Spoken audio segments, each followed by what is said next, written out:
And we're back, baby.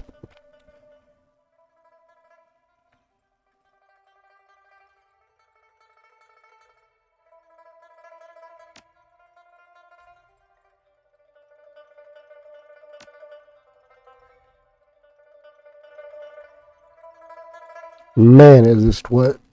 Fuck it. Time for plan B. I'm gonna need to simply search.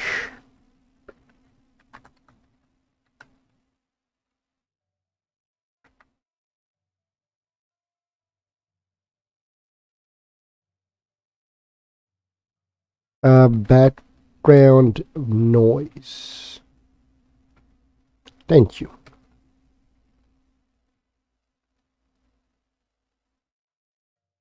All right.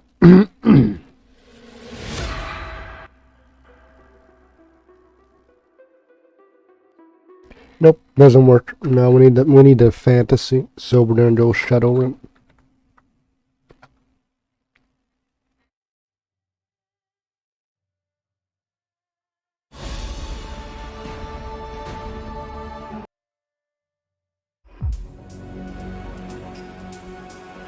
It's not that.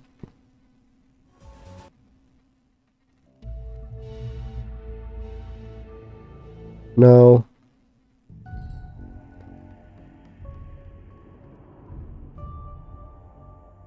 Wait. Ah, you cannot believe. No. Each one of them has their own.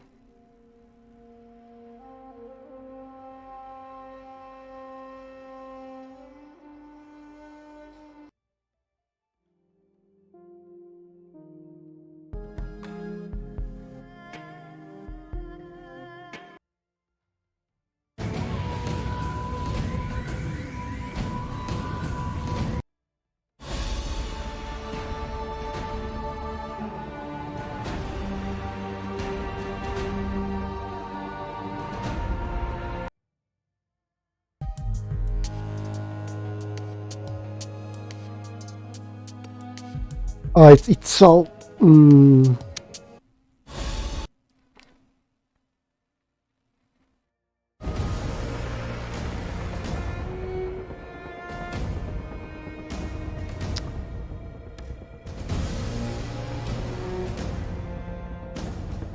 What do they use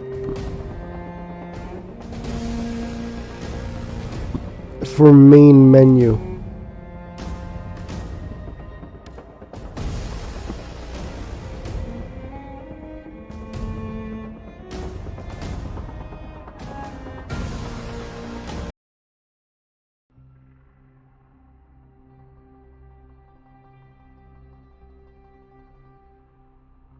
Fuck it.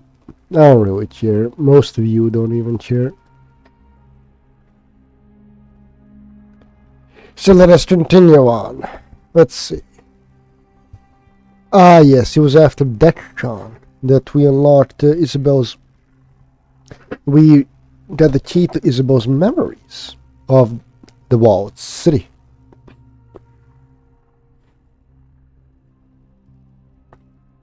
Oh, so Isabel Tsang has been revealed to be our foster grandmother? Yeah. Our foster grandmother. Which I'm interested. Let me just note the here some real quick.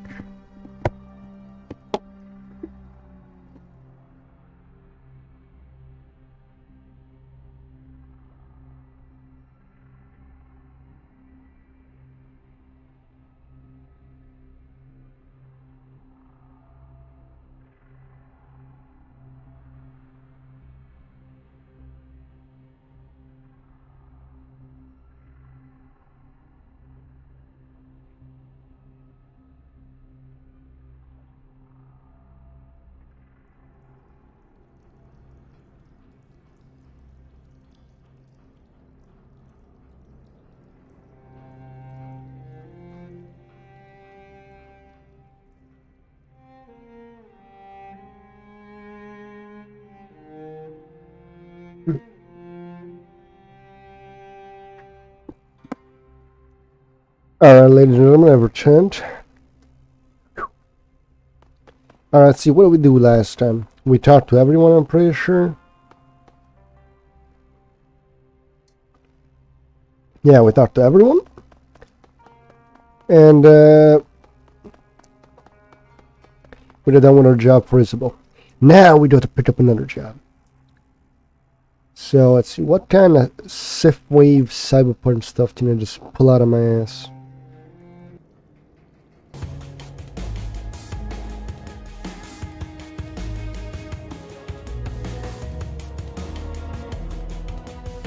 Yeah, yeah.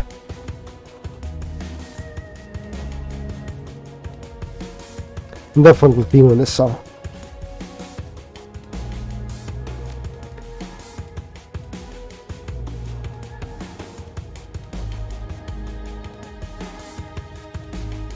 Alright, we have several jobs. But we're gonna do some bad key geomantic sabotage. Geomancy is big business in the free enterprise zone. Here in Hong Kong, Feng Shui isn't just the act of rearranging your kitchen to make things look pretty. Fortunes of empires rise and fall with the ebb and flow of chi, and sometimes the flow needs a helping hand. Worsening, incorporated are in the preeminent practitioners of large-scale chi manipulation here in the free enterprise zone. They've gone to great lengths to channel chi from all over Hancock into the hot quarters. An enormous monstrosity that they call Wuxin's Sky Tower. The aegis focused and transformed into good fortune for the building geoman. The clearly attuned architecture and interior decorations. Our client believes that it is time for what's to run out of luck.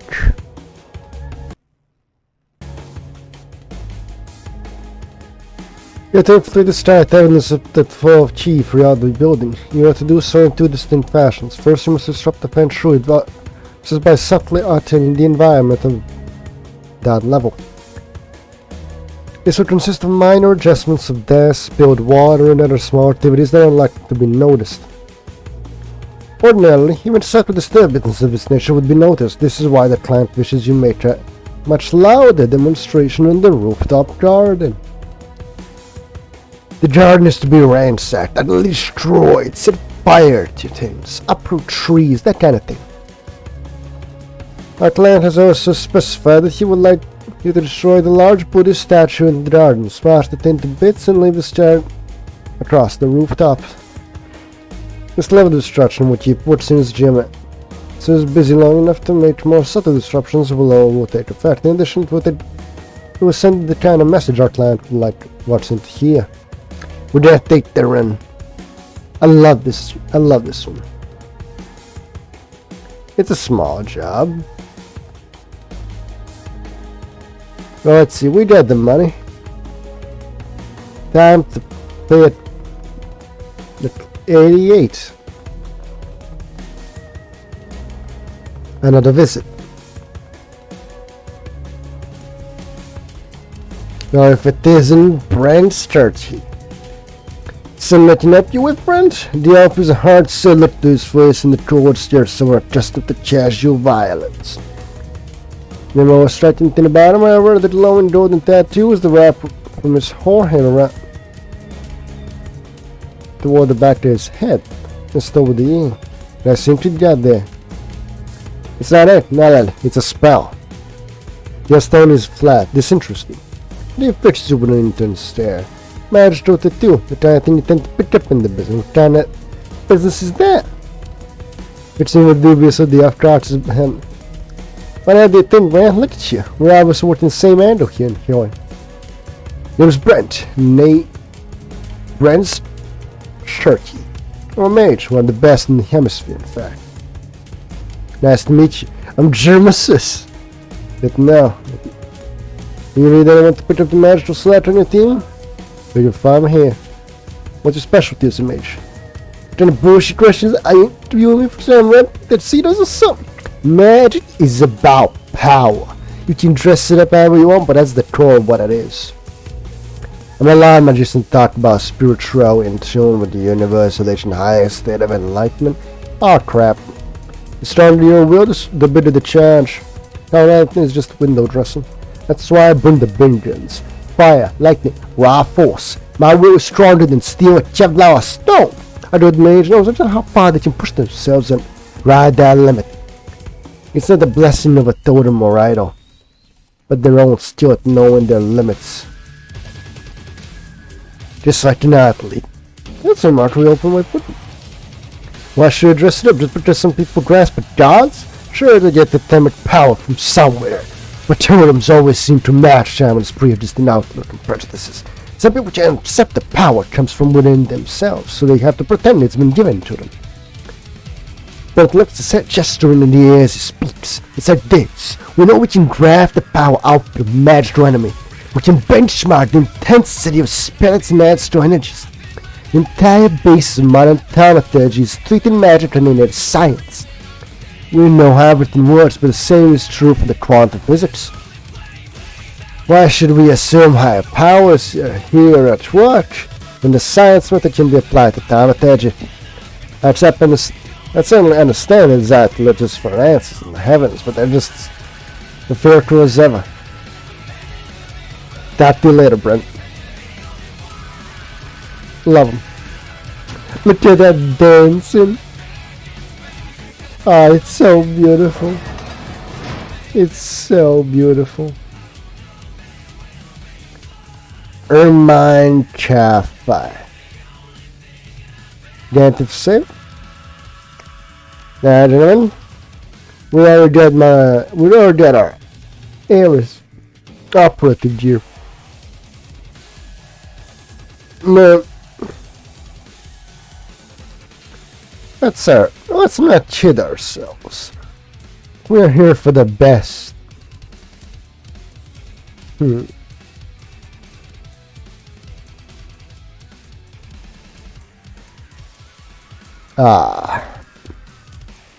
18 damage single shit. Pierce up to 1 armor. What do I have on myself? There it is. Perfect.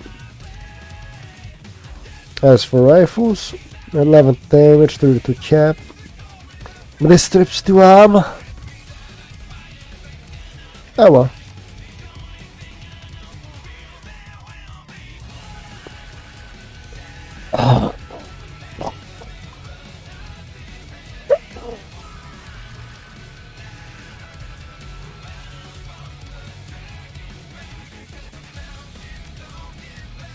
Alright. We bought our equipment, now it's selling what we don't need.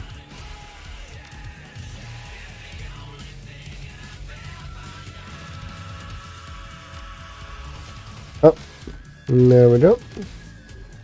Now we should go get some bonkers spells, man. Time to visit the 5 senses. Now I think it's past. As you pass the front of the vault, something takes hold of your chest and squeezes. An internal pain, like a panic attack but worse. You feel your chest compress, and for a second the world turns to liquid.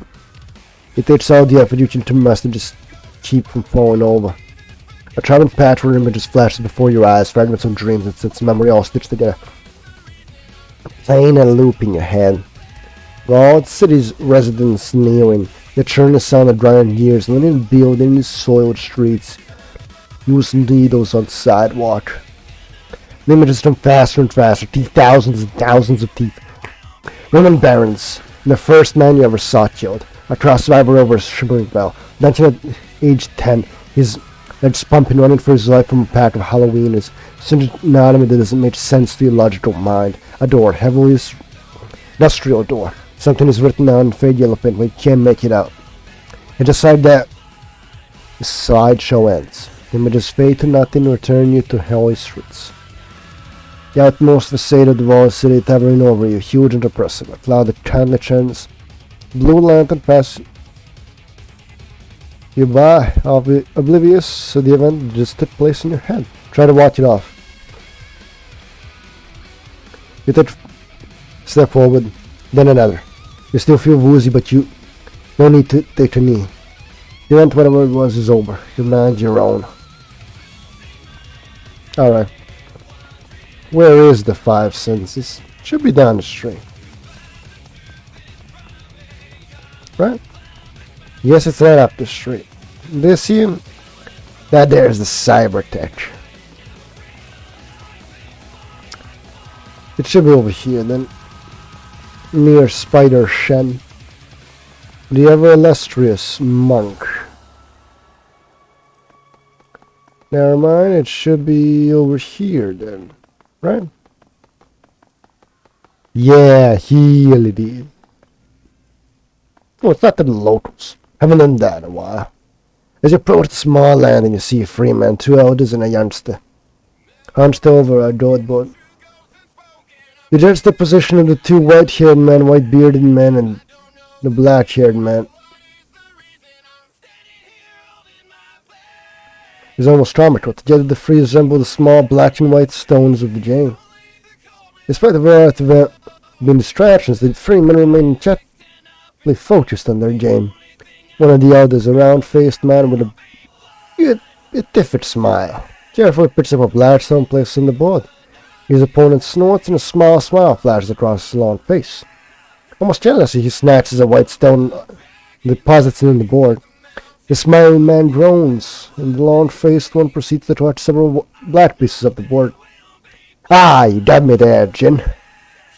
He laughs, a pleasant full sound, as it trails off the spots you watch in the game. A broad smile brightens his cheeks. Why, hello there, youngster. Some you need? Long-faced man gives you a cursory look and continues to collect bad stones. Just a darkest shoe. It's your turn. My name is JermaSUS. Did I say that's a question with you? Yeah, I could use it, Coburn. How about you, Jim? A short break. He looks to be in his early 30s, but it's difficult to tell. His chin and his knees smooth and supple, with only the suggestion of crease of the eye, mouth, and forehead, but small gestures of blink or a flare of nostrils briefly reveal the lines of his face. The man's eyes rise from the board and study the elders. He nods. I've been hearing about strange dreams, you know. Have you had any nightmares recently? The Freeman changed their truth instantly. What a coincidence. Well, but an hour ago we were all discussing the very thing. Oh, I've been having bad dreams every single one of them. I to myself, was comparing notes. What was your dream like? Is that right? Can't say I'm talking with you and a stranger details about my dreams. I don't mind them. It's always been a poor sport. Why is the rest of the good boy? Some of the dreams change information rest of the power. Just as yours do, I'm sure. I would just mess how can we be sure that you respect our personal information? I'll tell you. The youngster's voice cuts through the din at the razor, and the others fall silent. He turns to you and watches his eyes, dark corners burn with piercing scrutiny onto yours. He nods and turns the jade to the doorboard. I'm really your trust, bud. Ladies and gentlemen, make yourself comfortable. I'll share my dreams with you. I appreciate it. Go ahead. Get says slowly, the minions speaking. I dreamed of a long, dingy hall.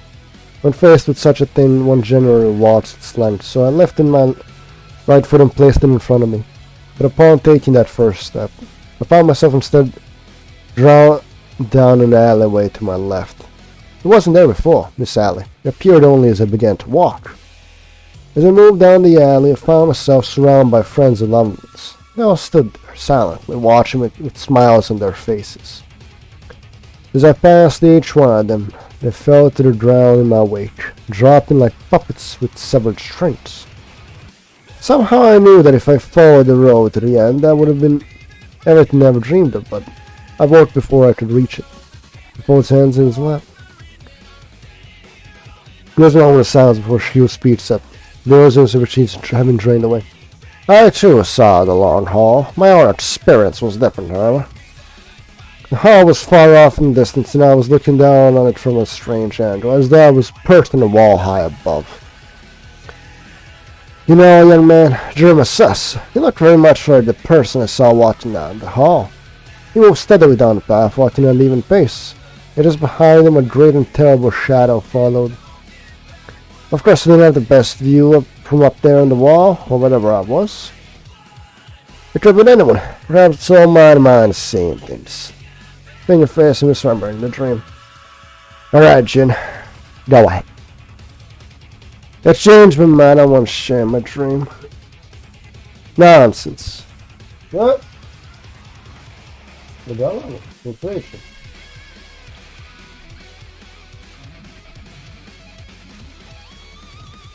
Nonsense, Master Lao, and I both told him our dreams. That's your turn. No.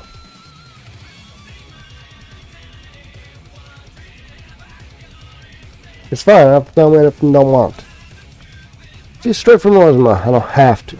Jin, this is important. Jin opens and closes like a gasping fish. And as soon as he lets it allow, his body relaxes and a sadness seems to take hold of his features. Alright. But you don't enjoy repeating any of this, you hear me? Takes in a deep breath. Slowly releases, holds hands in his lap. My dream began as a nightmare. I dreamed of failures and mistakes that I made throughout my life. People have let down, the competitors have crushed, the wife who died in a hospital without me. I dreamed of the family I abandoned. A change comes over him. His eyes brighten and he continues energetically. But then I dreamed of the wall sitting and stood before it. Its doors opened too. And when it was inside, all my guilt fell away. It was as though the city had absolved, had washed away my guilt, and I remember feeling happy. There it is. I did it. You happy? Thank you, Jin. You got my thanks too. Yeah. I told Jin, Moach is acting up. I'm guessing you guys have been longer around these parts than I have. Is this thing normal? If it were normal, we'd be huddled up discussing it in whispers now, would be. Enough of that, Jin. JermaSUS asked him in earnest for our advice.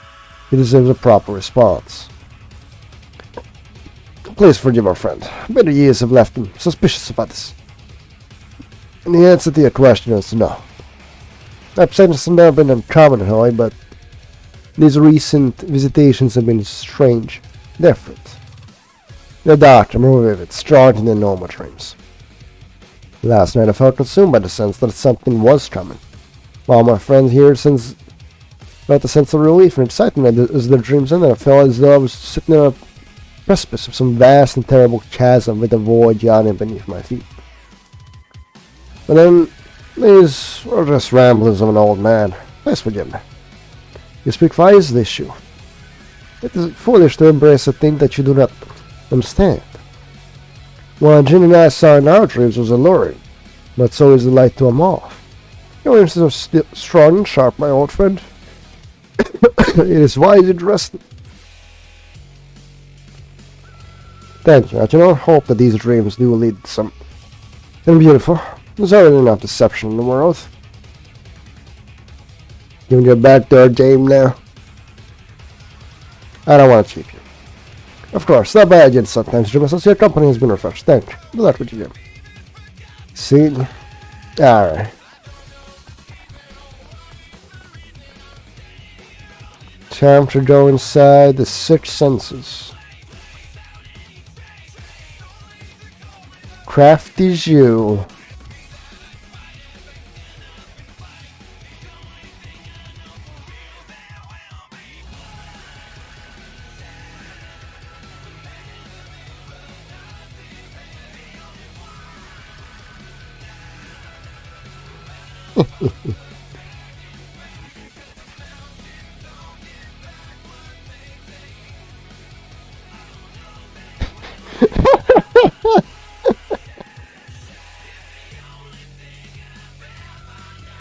Pepe laughs.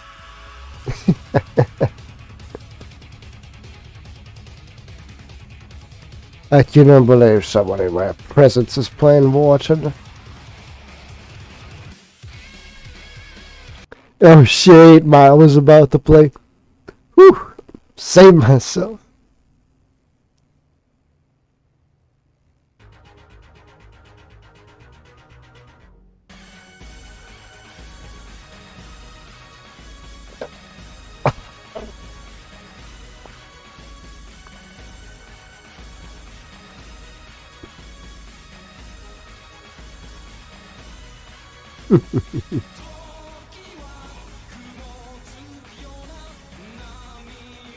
A quick glance around the shop reveals an unusual level of untidiness. The whole place is covered in books sprawled across the floor and piled high atop tables, chairs, and desks. The shopkeeper peers at you from behind a tower looses that text. Eyes, let them vary. Welcome. I don't believe I'm my name's Crafty. She sees you in the paperback chaos. Oh, yes, sorry for the mess. I've been real busy lately. It's fine. My name's JermaSUS, by the way. There's a motivation behind this mess, I assume. Crafty leans forward, stands a black pink hair falling across top her cheeks. Places a book on top of the pile. You could say that. Her eyes narrow. Tell me, have you had the dreams?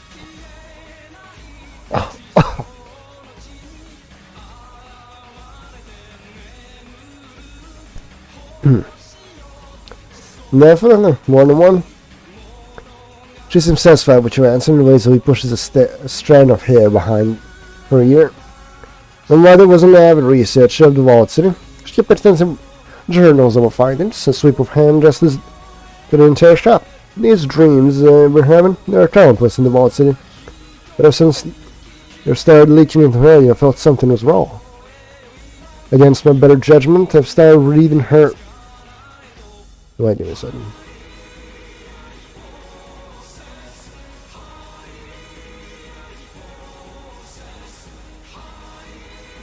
Alright.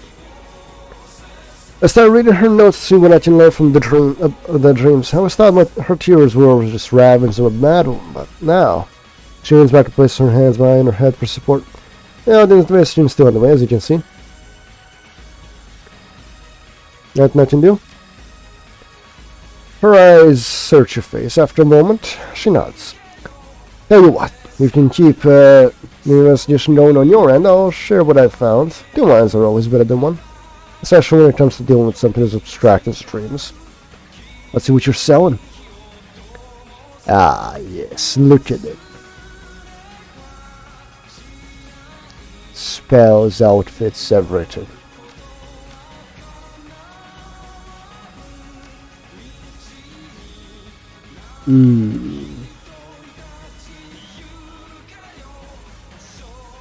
What?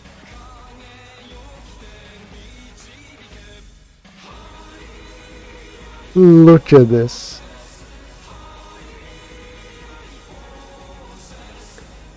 There is so many spells you don't see.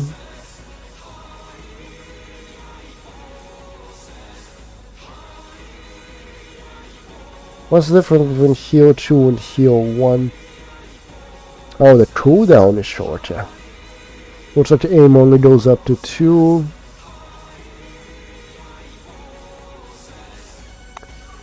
Oh, look at that.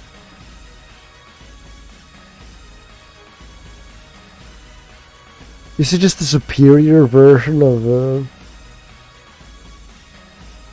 distraction. It even... What? Why would you not use it? Oh.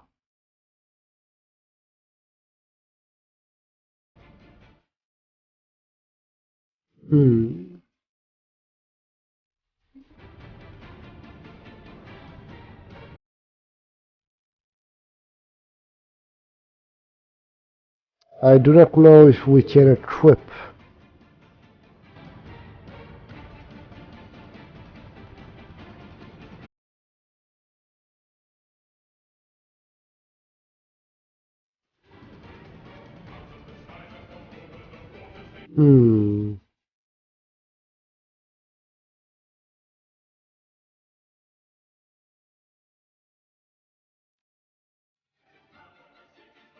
If we can equip our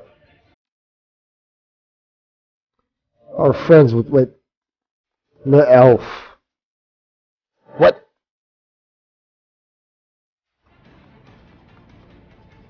Black man. No.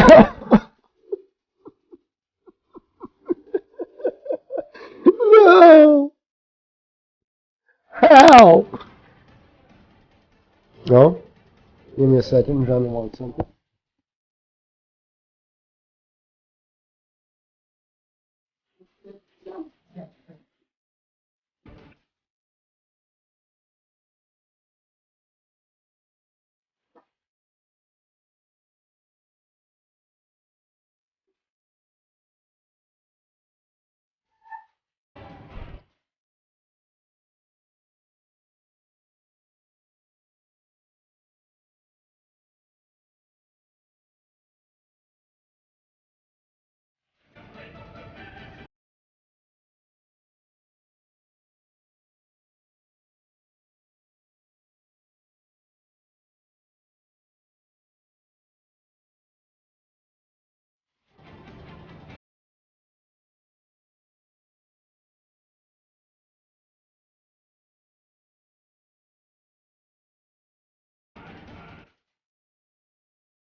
How could I forget about this man? The myth, the legend.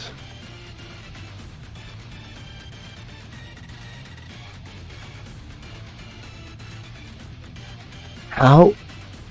I don't even know. The austere, fine-looking elf is browsing the shops to watch the charisma herbs and crystal. Noting your approach, he turns to face you. Good evening, friend. Hope it's been a pleasant one. It's been pretty good so far. You? Well, I just had some new stars. Wanna let me tell you about them? How I got these stars? My name is The Joke. It's a pleasure to make your acquaintance. You sound like a local. No, I am not, I admit. Though I've been in Hong Kong many times in the past. I was trained with Miao's model, I must say it's been kept in wonderful condition, if not improved somewhat.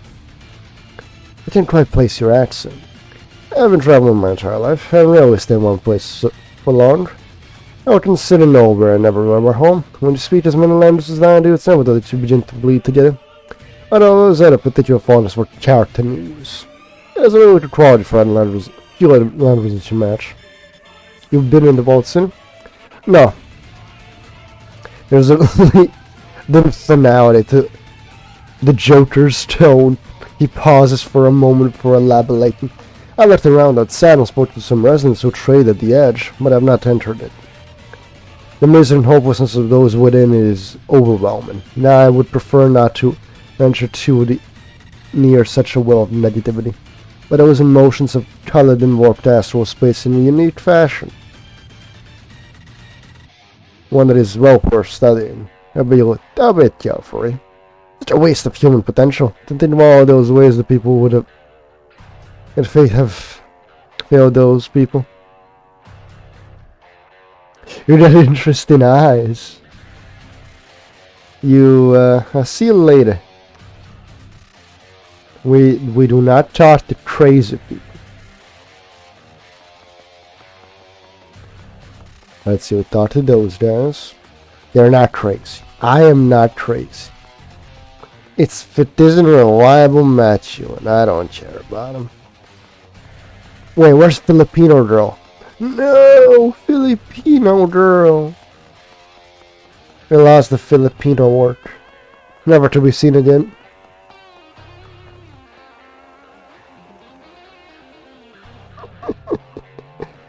Alright boys, it's time head out. Time for some geomantic sabotage.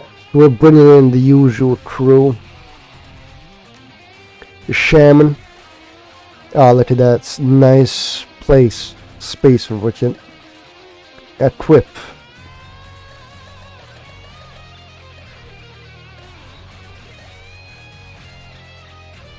Charisma 5. Makes him want to exit in his bio fetish. So she can actually cast spells like a proper mage.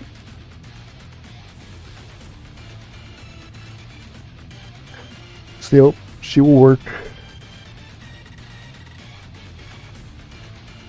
Ah yes, Duncan. I don't really care about Duncan. I mean, look at this.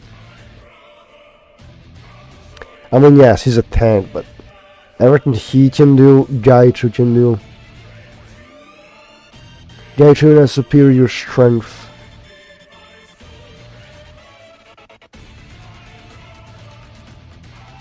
Even has superior intelligence. Gaichu is just the better Duncan. Yes, he needs to enter melee, but he's a fucking red samurai. He's designed for it. Now now it's a big question. Do I bring Ractor or Isabel? 9 times out of 10, bringing Isabel is a better decision. 9 times out of 10. I probably should have made a save.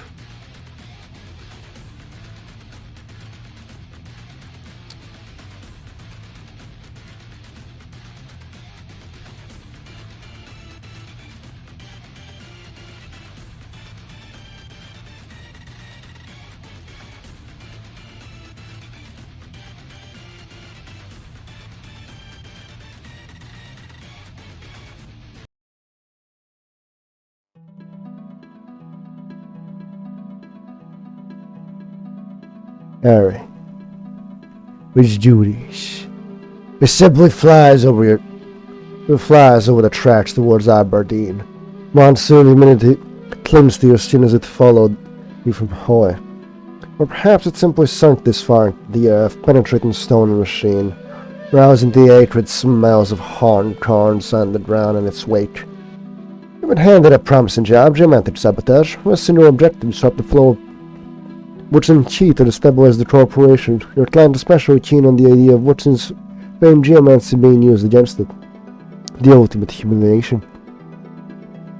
Now the corporation's office spaces are free game. The main target is Watson's treasure lotus statue, which resides within a temple of the topmost floor of the monolithic building. Your client's instructions are clear. The more damage you do, the worse the key, the better the pay.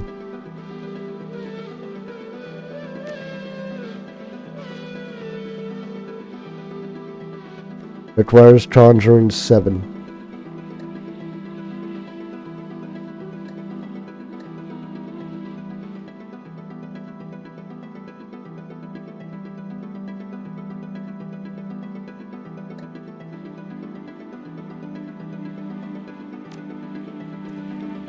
Conjuring 7.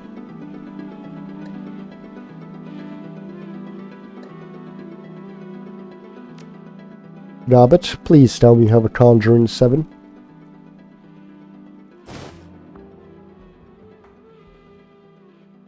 Shit. I might have, We might have fucked up a bit. This is why we bring Raptor.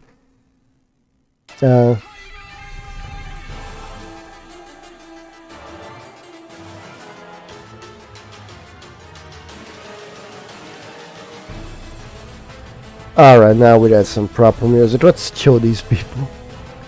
The subterranean access way is open to one of the Watson's Star Towers. Few employees only in absences. The only underground access point to Watson's restricted levels. Security is tight.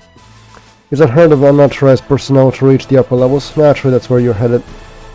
Press lip to it, and then laminate the plastic into your hand. Drain black and white, producing one of your... The rest is filled barcode. Then once you have this spoofed credentials, fresh off maximum laws star printer. This should get you past the front door. More time to din us further though. I guess the plans to some about other ways to bypass the check-in system inside the building, but I didn't go into specifics. Trying to hit some choice words about that, but whatever, we'll find a way past. Here are my credentials. Even in sit, swipe your ID, swipe the ID.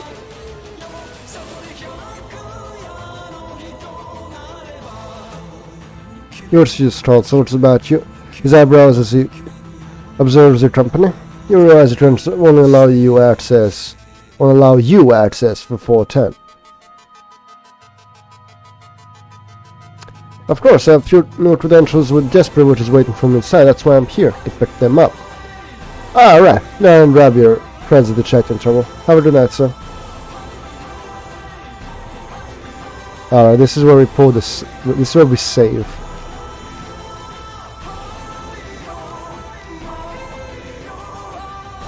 And now we begin to investigate. Ignore the fat ever go with me. Everyone does. It's usually a safer option. Ah, would you look at that?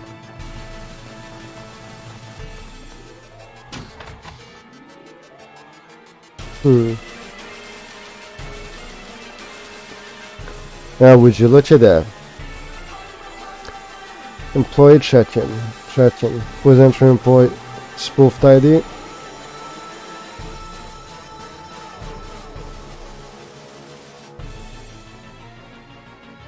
Verify. Alright.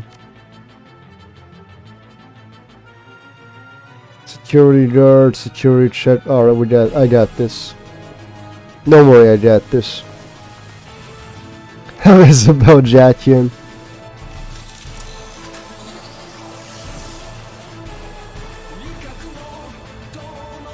What are they gonna do? Nothing. That's what.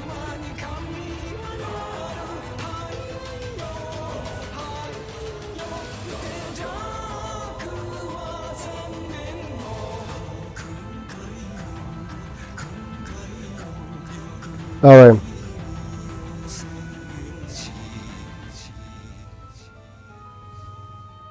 Well, would you look at that, boys? As easy as pie. Now let's see how good I am at breaking through corporate security.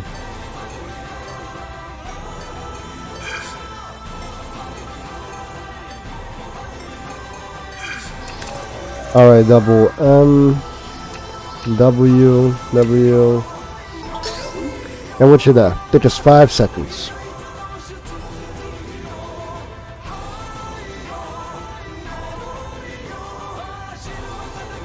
Oh, look at him. Ha. Didn't you jam me?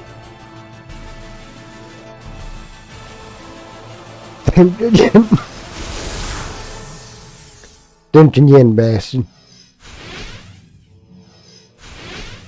Shit. How many of them is there? Ah, shit.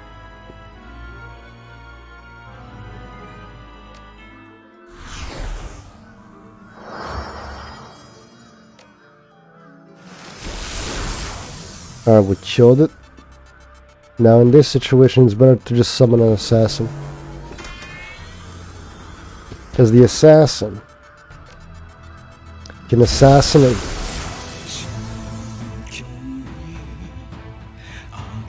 Alright, that's... Didn't close, didn't close. We'll deal with the heat suppression system later.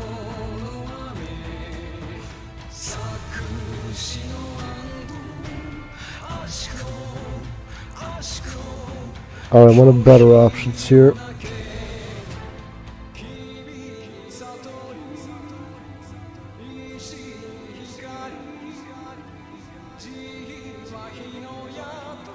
Is to simply delete this guy.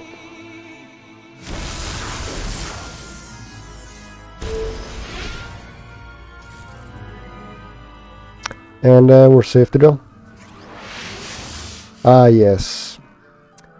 Why did I have to open my big mouth? We're safe to go. Yes, of course we are. We're safe to go and get ourselves killed. Oh, look at that bounce. Alright, can't do much from that position. But if I throw you there, it should be better. Oh, look at that perfect 300 crit.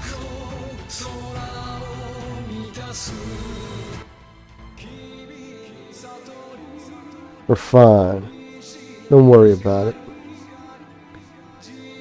No damage taken. Still, we need to get closer.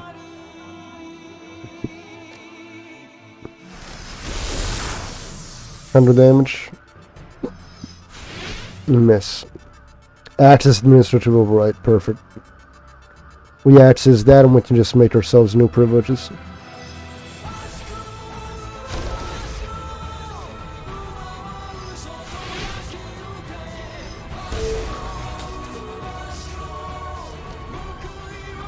Come on. Shit.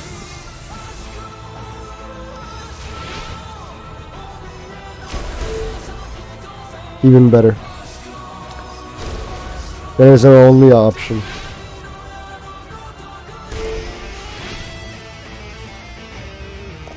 Full cover. Heal up. Let it miss.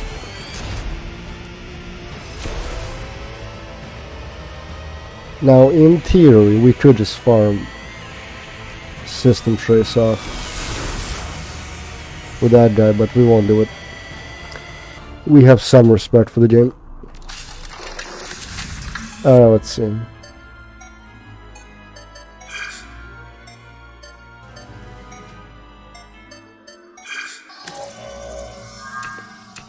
W middle, clock, W.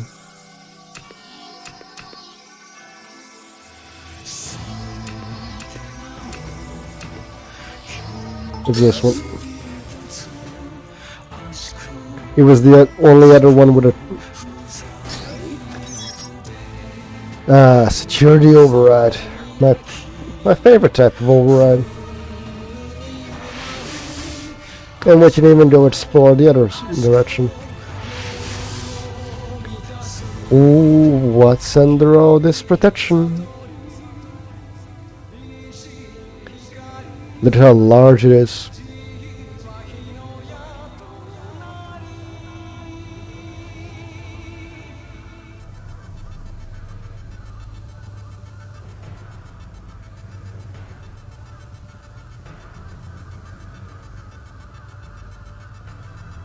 Ooh. We got the traveling data.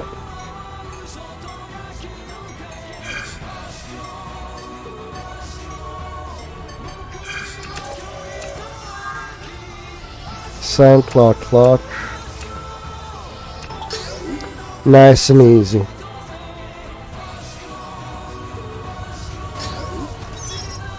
Ooh, we got the delivery manifest and the ID.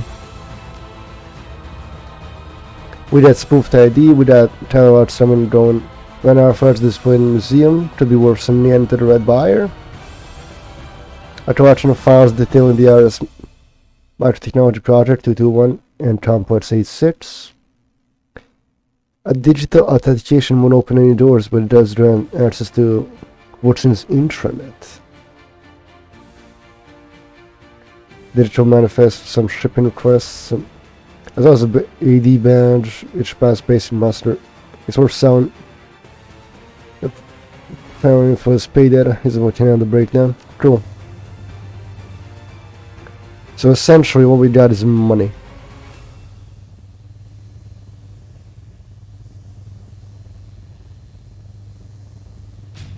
Go. Look at this. Too easy. I was built for tougher missions. I was built for Mission Impossible. I could do this. Now we're already here, why not? I just love hacking in this game.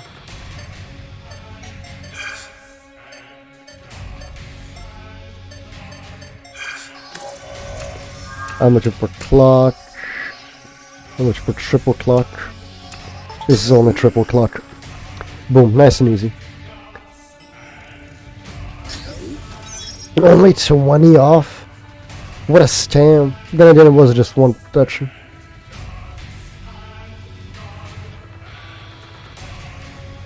Which way does that guy turn? He turns this way.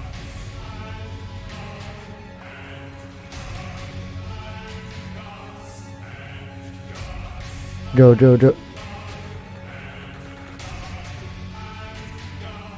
Yeah, it doesn't matter.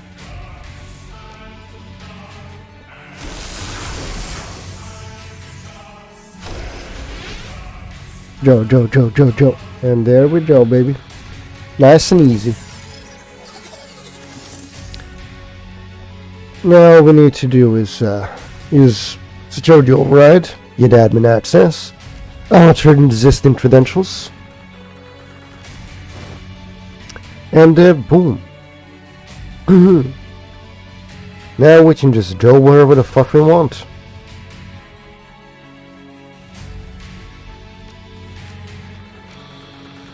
But you know what they say, be careful.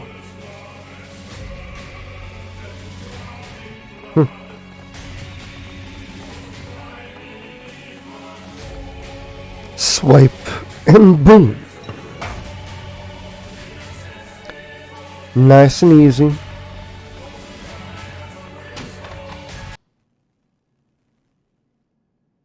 Alright, let's turn that off and then we're good. Let's go upstairs, boys. This pristine, hyper-sterilized office glistens as if every surface has been polished. Your client has requested that this area be manipulated as subtly as possible, so as to not draw attention away from the temple. The two defacement will happen there, distracting Woodson's security. Hopefully they won't discover the disruption on this floor for weeks. Ha!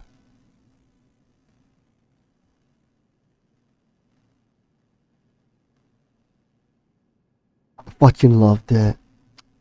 Oh, that's a great image.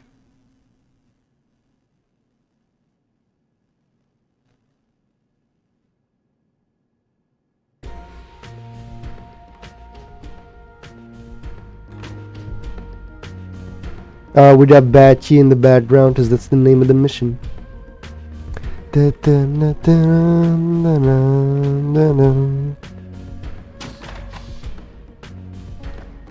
Alright.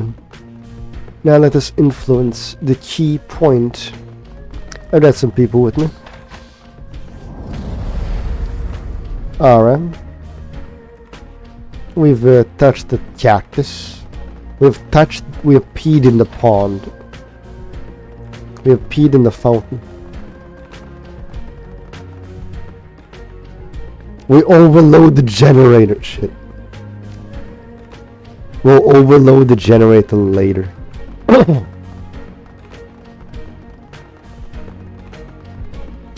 Next office building.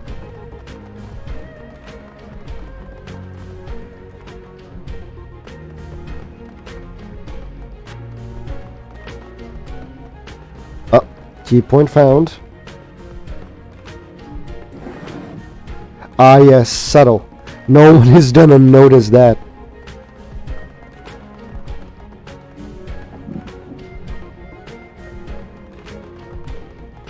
Oh, that is subtle. No one's gonna notice that. An employee might.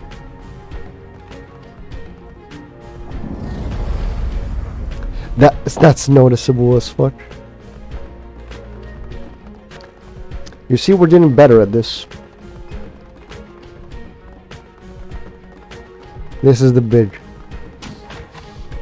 Before then, ooh, wall saves. Oh. Shift papers. Oh. What can I say? Simply the best. $150. Look at that quickness. Like a true roadman dex. Any lock I see I can open. Alright, what can we do in the bathroom? We're gonna turn on the sinks.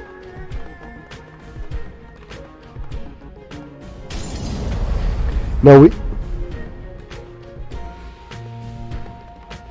Come on, we just broke some glass.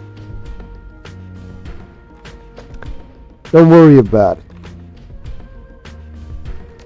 Don't worry about it.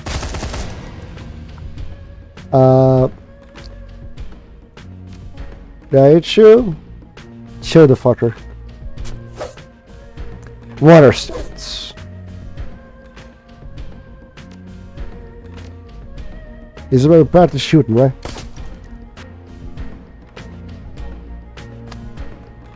Oh god, there's another one.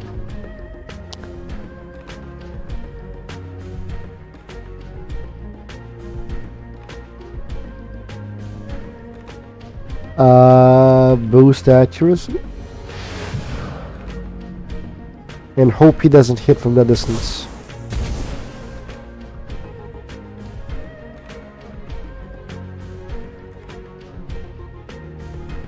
Alright.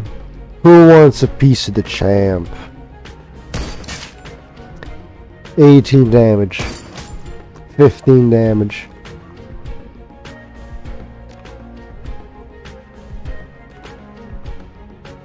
Oh, those are wounds.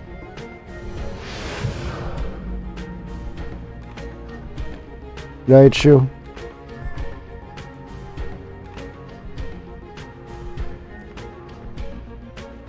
Heaven stance. Chill it.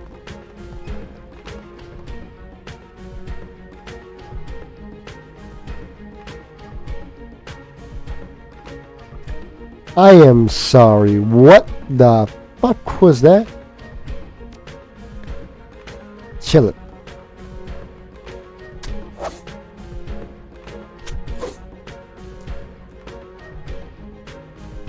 Look at him.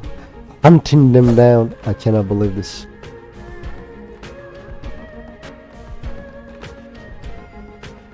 I cannot believe such a thing could possibly happen. Daichu, I believed in you. Wow. She actually hit. I didn't suspect that was possible. No, there's another one. No. Armor damaged. Quickly. JermaSUS. Fucking kill it.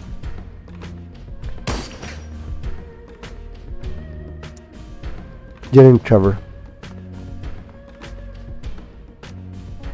Heal. He has left himself more open to attack. Just so he could kill them all.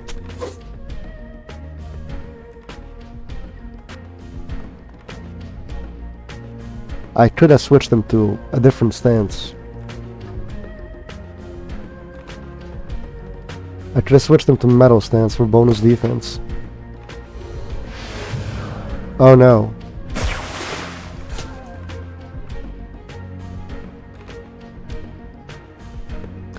That one will be healed at the end of combat. So it doesn't matter. 9 damage. Well, I think I can't hit the 60. Damn it. Aim accuracy plus 12%.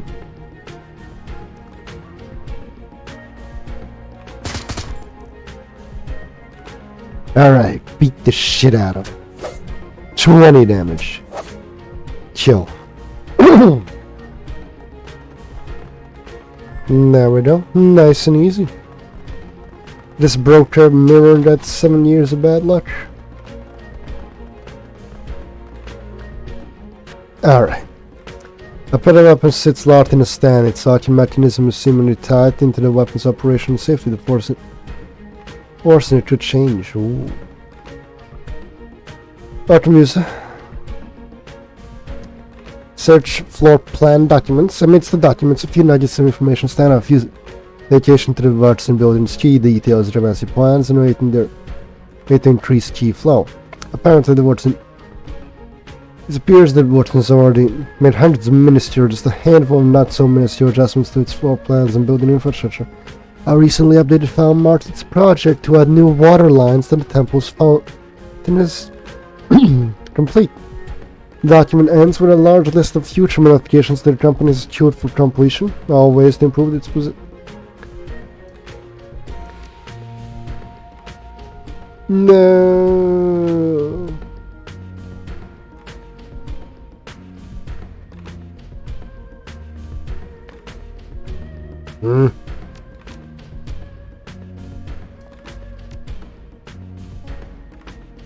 I want that weapon. What do I need? I need 5 in pistols. Fuck.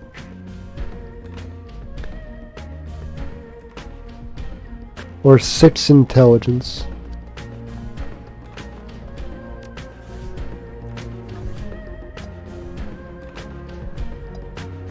Why can't I have her do it? What is the point of me bringing people if they're not gonna play a part in the fucking thing? A light and dark balance is key. Oh. 8484 mainframe code. Oh, let's go.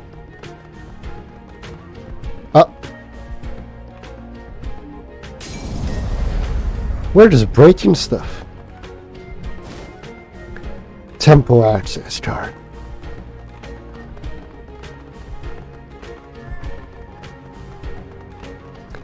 Well, gentlemen, it's time we turned off the lights.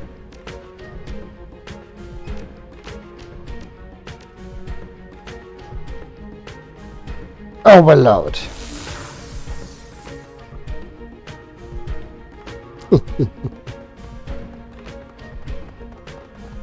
I think there's one room on the other end that we haven't touched yet.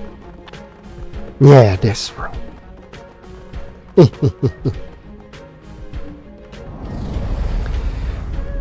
Ooh. Since we've thoroughly upset this building's energy, all that remains is the visualization of the temple. The room's door here has become turbulent. I have no idea what we did here. The chi becomes more and more turbulent. It has reached the point where this turn has been a physical manifestation visible in the atrium. The disruptions are working. Going up.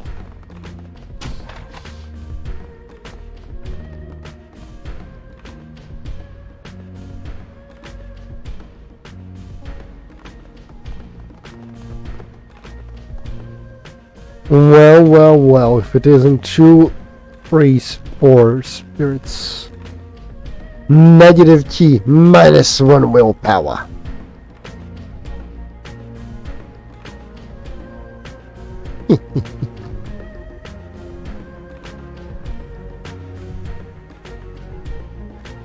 Alright, I'm already in cover because I know what I'm doing. Get in cover, get in cover. And now, we need that.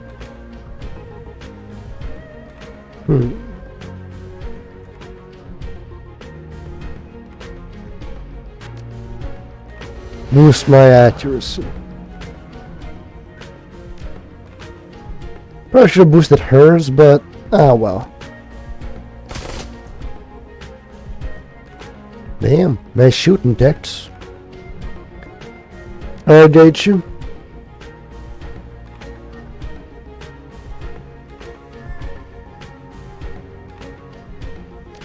Heaven stance.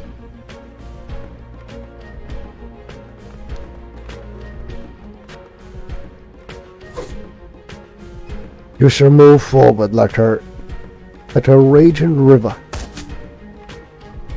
Alright, get him down.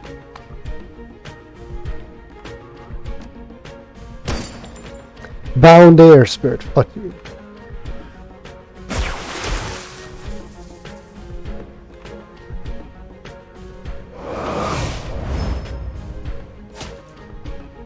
You gotta be kidding me. Out in the open.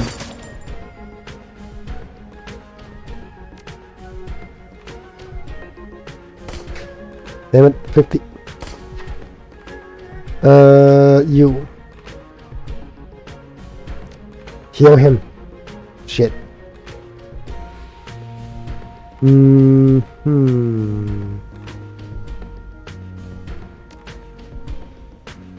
Movement there is expensive. We got it. Next turn she moves there, gets medium bonus. Back to the pets. Positive key disruptions now. Ow. Good. Now she can cast actual spells.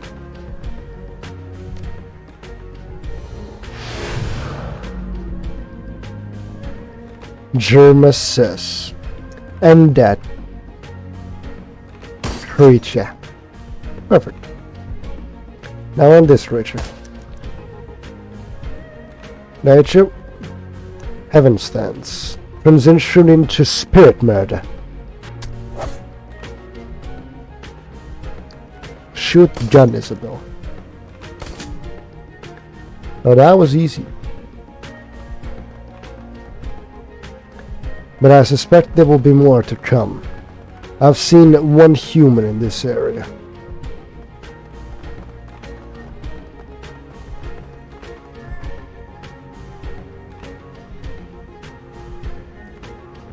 Well. If that's not a human, that's a vine.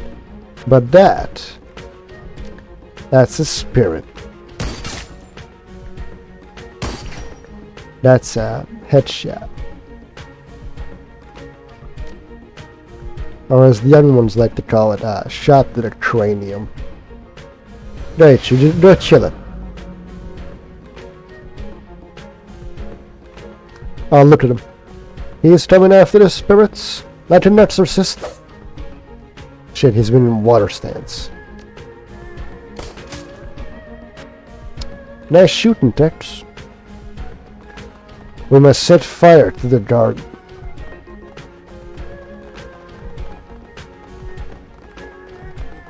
Where is the set fire button? This is summon spirit. Ah well. We're gonna crack a water pipe.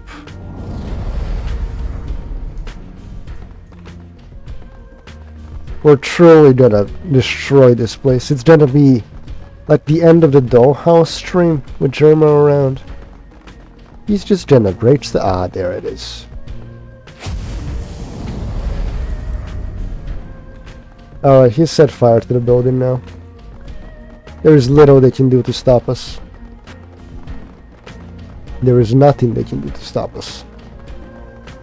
Now we would disrespect their statue.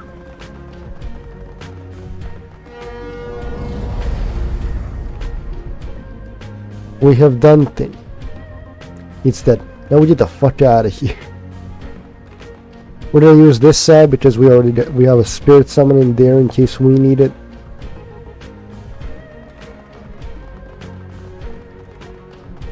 Oh. There's their security forces.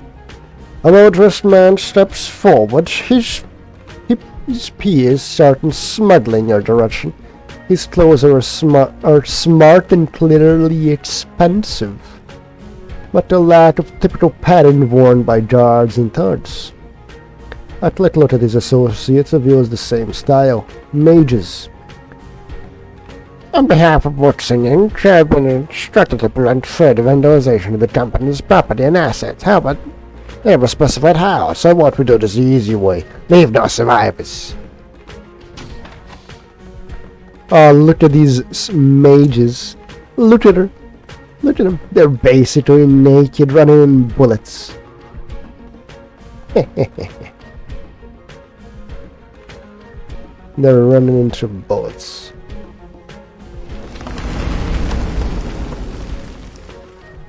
The avalanche spirit comes forward. Look at him using the key.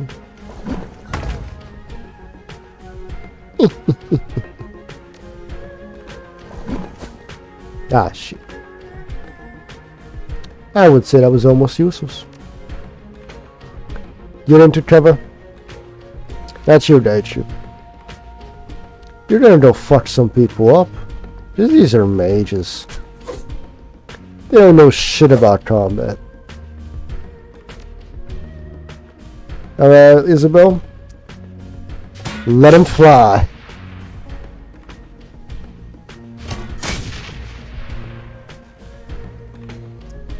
And that right there, gentlemen, is why you bring a grenade launcher.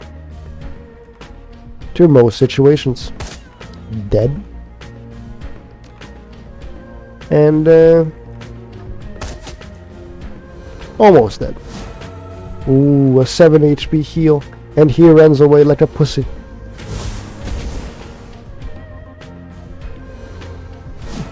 Ooh, a 23 heal.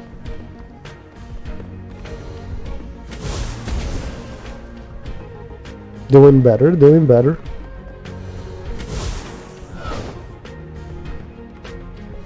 Can't hit what ain't it.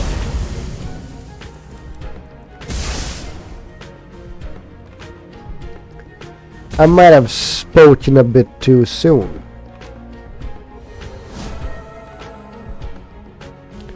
Still, it seems we are facing some worthy adversaries.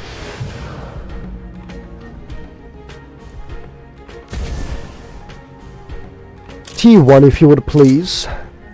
Deliver a welcome warning to them. Earth Elemental. Smack a hole. Now smack a different hole.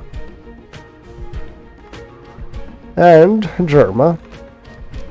Jerma will shoot the man.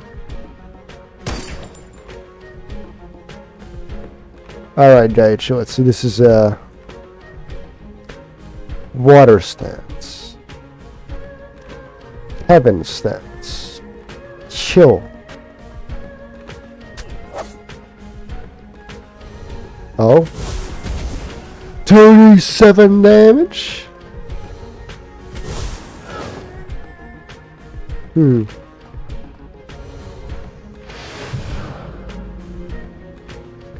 Interesting.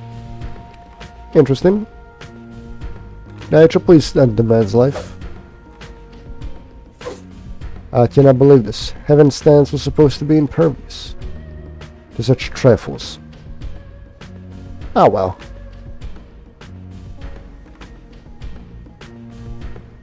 Oh well.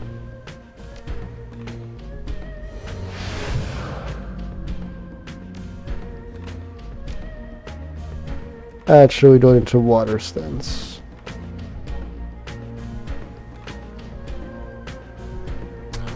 Just fucking kill him. No, you were in metal stance. You couldn't kill him because you were in water stance. And that's why we did it. Alright, T1. Do your thing.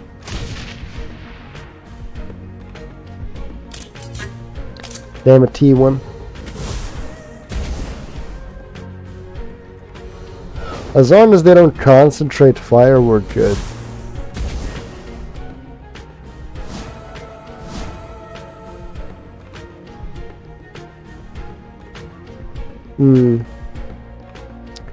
Maybe we should get into cover.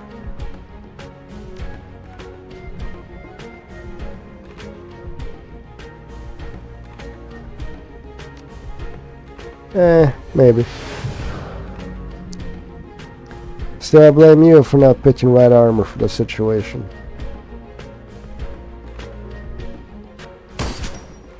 Important damage. Important damage.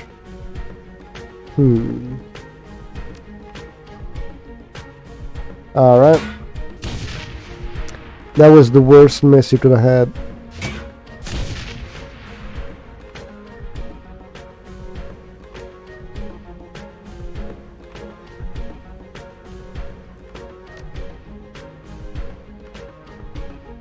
Water stance. Kill it. Truly.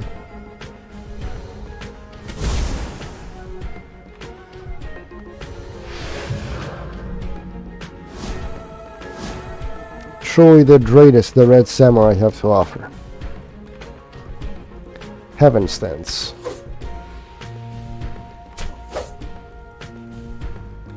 Now uprooted. Show them JermaSUS. In that you don't have another dead eye. And that's it. We made it through alive.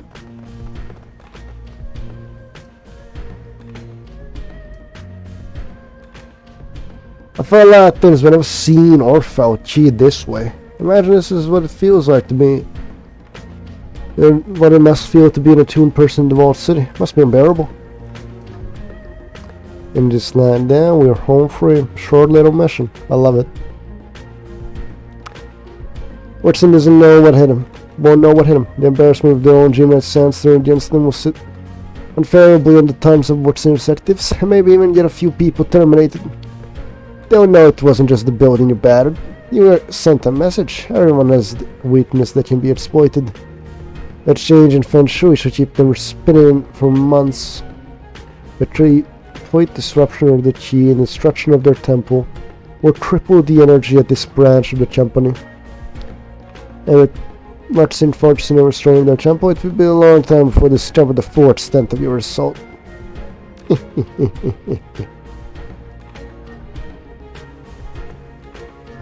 We are truly evil. 8 karma gained.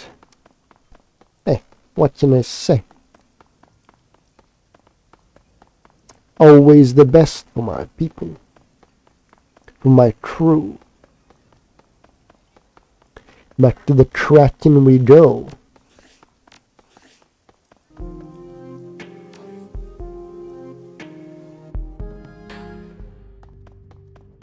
I accept payment in favors, service, or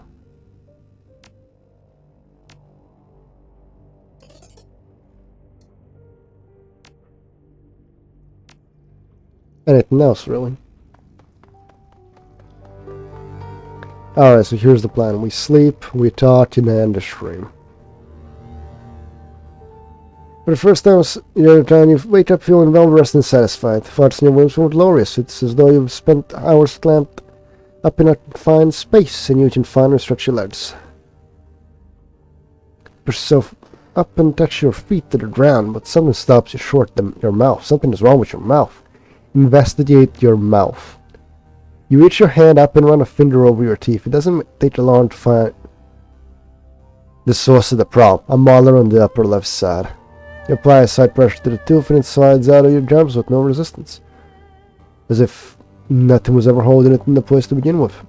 As the tooth comes free in your hand, an image hatches into your mind. The great chamber, hazy in form of outline, clouds and rests, mist to fill the air, perfuming it with salt and copper, great columns stretching up above the ground to pierce the sky, and above it all the enormous grinding gears of a broken machine. In the distance you can hear a sound, a desperate, frantic pounding. Something enormous at the door, many somethings, all desperate to get in. Scrambling and scratching and scraping, then able to find purchase. The way in is locked. You feel a tremendous sense of accomplishment. You've done it. The others are trapped outside, blind and starving, unable to pass through the door. The chamber, what lies beyond it, are yours. A shrill jiggling noise fills the air, like the laughter of a small child mixed with shivering screeches of countless violins. The sound reverberates down your spine like an electric current. The intoxicating aroma of meat fills your nostrils. You've been starving for 1,000 years. Soon, it will be time to feed. And that's how that's over. The images fade, dissipating like vapor. Only the tooth in your hand remains. That was fucking freaky, bruh. Don't you know what you're doing? You walk into a mess, half-eaten cans of food litter on the floor. A person walks up and is strewn about in haphazard fashion amid the mess. Who sits in his bunk with his back against the wall. He has a PD in his hand and has been staring at it, sullen and morose. He doesn't acknowledge it. Your entry. Want me to come back later? Doesn't matter. They'll stay. Whatever. I'm sure. I assume you're here to try. Well, what are you looking at on the PDA? Video of the worsening. What did you get? Isabel dug it up. It's our tribal footage from the Vault City project. What's he doing? Beyond being Raymond, telling people what to do, how to do it, except that he's younger and he's rich and powerful. And his name is Edward. You see it? Yeah, fire it up. Sure, why not? The footage shows a series Chinese man in an expensive suit sitting behind a large solid wood desk covered in blueprints. The man is holding a magnifying glass over one of the plans and studying it intensely. He holds the blueprint over and checks the one beneath it. The name on the desk reads Edward Sand, Vice President of Special Project. The video is rough and contains no sound and may have been footage from a documentary that was never completed. That shot is some sort of planning meeting at last enclosed conference room. The serious man is sitting at the conference table pointing to a large map, looking at the man standing around him. He is explaining something. They look at each other and nod, clearly impressed with what I had to say. The red board, the ground at the end of the room bears the words groundbreaking 21st May 2022. Written bold characters, Raymond's no way. No fucking way, bruh. With which gets this scene of two people talking at the end of a long walkway. They don't appear to know what they're being recorded. Serious man listening intended to what an older woman has to say, nodding with his arms closed. His thumbs at his lip. With his thumb at his lip. The woman that seems the woman is the same one that was in the tap video call Charlie showed you. The time Chen showed you. Josephine San. She is somewhere in her late middle age, beautiful and very clearly in charge. Give me a second.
The two look up at the same time, see the camera and begin waving their hands at it.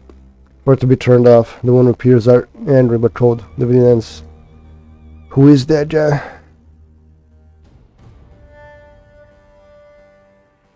I don't know anymore. Yeah, me neither. Me either.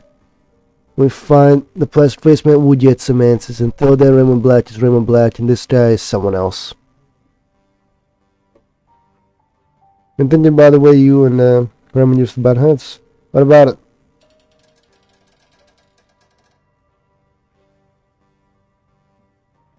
I don't even have that problem with him. Of course not. You know how to avoid conflict with him. And you had that way of diffusing when it started with that intense soul ray thing that he used to do, remember? I haven't thought of that in a long time. I think you're the only one to come up with that, man. It was like the summer after we started living with him and Mrs. Maloney. Right, found out that we hadn't followed one of his rules. I don't remember which. That was a long wrist.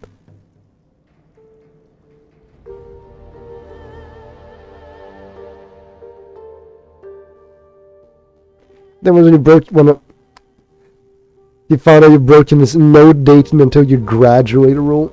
No, it wasn't about David. That was the phone, isn't it?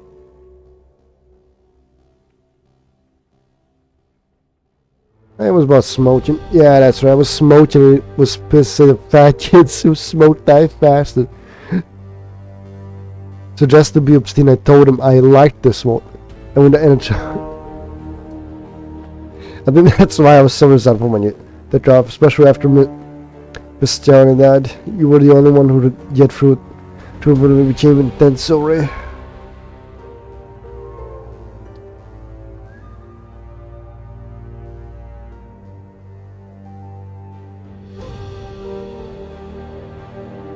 I remember the last time. It was on double trade that taken. I don't want to talk about it right now. I don't have him on.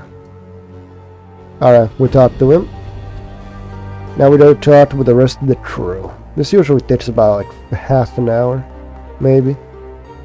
They step into Isabel's cabin. She turns to face you. The desk she's been working at is a mess. The food wrappers and Cuban smashed cables lie together in a heap. Isabel herself doesn't look much better. Her eyes are badly bloodshot. Her lips have been drawn into a deep frown.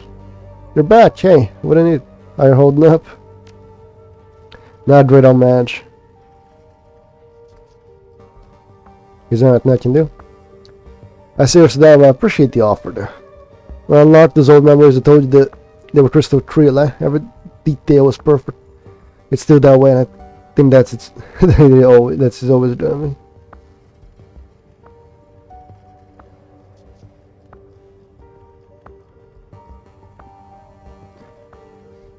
I know that I know that it feels that way now, but always is a long time. Please don't patronize. I'm not a lovesick teenager saying that I'll always love my boyfriend. I'm professional. I know what I'm talking about. These memories have been stored as data in our travel format. They're never going to fade. They'll never grow less intense with time. Did I ever know identical memory? I'm stuck with a perfect record of every shit thing I saw and felt during my childhood, and hell, it's not an easy thing to live with.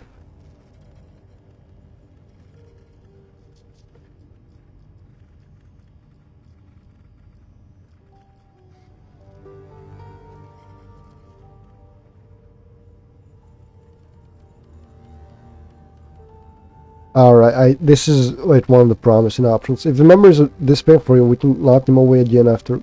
Oh, this is over. You can throw away the key. That's what I'm hanging on to. The fact that I can ditch my childhood again, forget the whole thing. The things that I saw. All the more reason to get through this business with the vaults quickly. And speaking of which, if you want to ask me a question about that place, go ahead. I think I had enough time to process what's in my head. I should be able to give you some answers. Not all the answers, mind you, but some.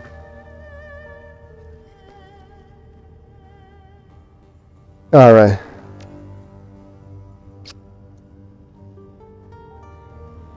How'd you get it? Gabba let me out. How'd she manage that? Don't ask. I'm sure she'll be happy to brag about it. I think I'll be more pressing matters this stress. I have nothing. Any thoughts about... You know the worsening run is the kind of thing you'd never see outside of China? Nobody's gonna hire you to run around tilting panes and breaking potted plants in Stockholm or Florence. Here though, the stuff has real power. I've seen it work. A few sort of shift in geomans to make or break projects, people, even companies. I don't have any idea how it works, but I've seen too many people's fortunes shift as soon as Feng Shui master gets involved. I'm also not sure how much it can affect the fortunes of a company as big as worsening, but even a small shift is enough to cost the company like the millions. There you go. Yeah, but deserve. Had enough for one day. I'm tired of reliving this stuff is exhausting. Talk about it later if you want. I've had some more time to unpack stuff. Until then, give me some space. Sure thing. Job! The true waifu. Notes it from her hot plate at the sound of your approach. A smile traces her face. She raised her eyebrows and adjusted the cabin around you. Your creditors have been shaping up over the past few days. With all the work we've been putting into it, she's starting to feel like real home. Anyway, enough about that. Ready for the next lesson? Or do you just want chat? I'm ready for the next lesson. Yeah, that's good. I was hoping you'd want to keep doing like this. It's just for you. Yeah, I'm kind of enjoying it too. Gabby runs a hand through the knotted ropes of her hair. A contemplative look on her face. A moment later, she turns her attention back towards you. Alright, there's gonna be another story, so I'm thinking we should take it in chunks. If you got any questions, you can ask them along the way, but if you need to take a break, we can come back to it later. Sound good? Sounds good. Good. So last time I told you about the event that brought end to my last career as a subcontract. This time I'm going to tell you about the run that I went on with my regular team.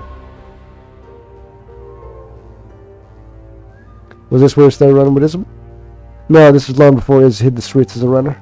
We were friends and everything, but she was still leaning to deck back then. She was good for her age, but she wasn't ready for the prime time. You remember from the group that I'm talking about. They're all gone now, anyway. Sorry. Thanks, but it's alright. When you run the shadows, losing people is an occupational hazard. She offers you a loop-sided smile. Us Shadowrunners were disposable assets. It sure come a surprise when we get tossed. When you was up and tossed away. It was the same in the Barrens. Here today, gone tomorrow. Yeah, you know how it is. People die and it's sad, but there's no sense moping about it. Tell me about the team you were running with. Sure, she extends his hand so that she can turn out teammates on her fingers. Matt, this stories down her sleeve, perched on her forearm. Our muscle was a Hawaiian Jew with poor impulse control, big round guy with lumberjack arms and limblets in his hair. He called himself Honu, and just that he loved turtles, I don't know. Certain names are weird. We had a touch specialist, Edward. She was tall, gaudy, dyed her hair bone white. She had a drone named Ari that followed her around like a lost puppy. She was kind of a jack of all trades, but she could get the job done. What the parties do? Our de facto leader was a guy named Shui. He was a weary troll, if you can imagine that. Probably about 2% body fat, all skin and bones. Or with a hunch to make himself look smaller. He was a shaman for old rap, like me. Sounds like an interesting group of people. It was, but then everyone of work would have been interesting in her own way. As a rule, Shadowrun is a profession that attracts boring people. How'd you meet the group?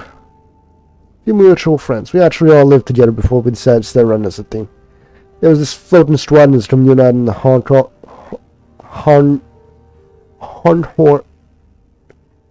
Bay. It's probably still out there. Actually, I haven't been back in a long time. I spent a few years living out there, and the rest of the team lived there with me. Suarez commune? Yep, we called it the sentient ship. It was an enormous raft, all brought together from old shipping containers. It wasn't the most comfortable place I ever lived, but the place was right and the company was good. Alright, keep going. Alright, moving on. So one day, Sui brought up a job. He met clan up in Victoria Harbour, a rich eastern tiger, etc. Wanted us to steal some form, a shiny object. I know, it's super rare, but also the Johnson strap, the shiny object. That was what he wanted us to get. He never gave it any other name. Alright, so you get it. What did he tell you about this thing? He gave us a physical description. We were supposed to look for a chunk of red jade about the size of it, in shape of an ostrich egg, with a mirror-polished surface and gold wire inlays. Oh, Dad, I remember this. I remember this story. It's all coming back to me. He said it had proper charms hanging off it. Food talismans. That was sorcerer stuff. We weren't supposed to touch those. Thanos told us about the shiny object's then owner. An old hedge wizard turned entrepreneur named Korn Jian. Hedge wizard? He had the whole wise old sage thing going on. He had the robes, a little hat, a kind smile, all in piece diligence, a long wispy beard. He was mean as a snake, though. Had a rep to prove it. He said the old man was keeping the shiny object in one of his warehouses. He said it had a bunch of them. He put himself a nice empire selling magical paraphilia for a puppet vendors in Yamao Tei night market. Supposedly it would fit the styles in that place for him. He on his payroll. Alright. What kind of magical paraphilia are we talking about? Should be used starting off examples on the fingers. Ritual reagents in mason jars, hermetic straws and charms, ordered from Buddhist temples, some old Bala and random mask, fist-sided stones from a Drade drank you skin beer. Xian sewed it all. He got hands in. How he got his hands on it is anyone's guessing. In the first place, I get a picture. Jed, that you might. We chased the warehouse for a couple of nights before the run. We were sure that Jean was keeping our payday in the vault area in the very back of the building, but the old man had enough trap protection that we'd have to be sneaky to get there. See, was the one that came up with a plan. We'd split up outside and enter warehouse into 2 teams. Team A would trade a version, Team B would and the ball about the steward was looking the other way. We'd grab our payday, regroup, get the hell out of there. Seems straightforward enough. How'd it work out? Surprisingly well, up to a point. Team A, Honor Android, settled around to the loading dock, just like we'd planned, so and I wait by the service entrance. We didn't have to wait long. A couple of minutes in, we heard the ungodly crash, then another. As turned the had read into Zayla's network of automated forklifts. He had 6 of them running amok in the loading dock, chasing down workers and crashing themselves into anything marked fragile. Sounds like a good time. I know, right? I wish I'd been in the seat. There was a distraction and did what it was supposed to. As Sui and I watched, most of the triad guys at the service entrance abandoned their posts and went on off towards the loading dock. A couple of guys with razor bats stayed back, but we handled them easily enough. We stepped inside, made a beeline for the back of the warehouse, where shiny object was since. And then something went wrong. No, actually, it was there. That's what we thought it would be. The door was open, everything. Shiny object was sitting there in a peach cradle, growing with a reflecting light. That's what the client said it would.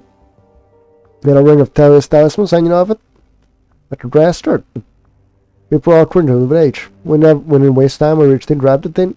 It felt strange from my gloves. The jade sort of pulsed, as if it had a heartbeat. That sounds ominous. Yeah, tell me, but I want to drop the thing, but it was our payday, so I slipped into my satchel instead, bringing in the flap closed quickly enough. The package being secured, so I turned hightail it out of there. And then things went to shit. Did the want more security? Worse, old man Jan himself was standing right there in front of us. Larger than us, sparkling with sparks shooting out of his eyes. I'm guessing that when he heard the commotion in the loading docks, he'd come running. Well, Radlin made sure his treasure was safe. As it turns out, it wasn't, because I'd already stolen it. He looked displeased. What'd you do? Well, I think we do. We had our backs to the wall. We lit the bastard up. It was pretty epic, truth be told. Spirits were summoned, spells were discharged, the walked doors conjured like something out of a movie. At one point, the old man leapt up to his back and tried to bite his ear off. On board with the play-by-play of how the fight went. In the end, we crushed them. Unfortunately, finding caused them more collateral damage. At some point during the showdown with Jian, the control panel of the door must have eaten an arc of lightning blasted a fireball. It was toast, all black melted, and neither of us could fix it. So we were trapped in a vault. Yeah, that's about the size of it. It was only a matter of time before the old man's remaining security guys found us there. Well, there was still a way out. Ventilation deck, up high in the rafters, but it was too small for Sui to fit through. He was a troll after all. Not a shiny object, but if I left Sui there and secured that to him, well, you do the math. So here's the conundrum. Another payday in the satchel. The team is split. It's now the more tried for Nidus are going to find us, and we don't know when or how many. And then Hunter holding their own in the load not for now. I can stay with Sue and help fight off the inevitable wave tried for Nidus, or would be badly outmatched, like badly. The odds travel don't look good on either side, for either of us. If Edward wasn't pinning the load notch, I could probably open the vault door. But in order to get there, I'll have to leave Sue alone in the vault. If Jairn's reinforcements find Sue before I get back with Edward, well, so that's here, so now not a lot to work with, I know. Now tell me, what should I do?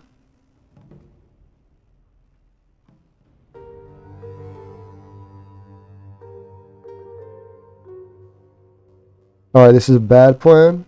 Gets 2 people killed. This is an unpredictable plan. Gets everyone killed. This is a selfish plan. I'm saying Edward. Could have done that, yes, it might have worked. Of course, it could have done so, done down in Wall 2. Perhaps that wouldn't have been a huge loss. That wasn't what I did. I saw what I thought would be the way to say this. I went ahead and took it. It was the fucking object, wasn't it?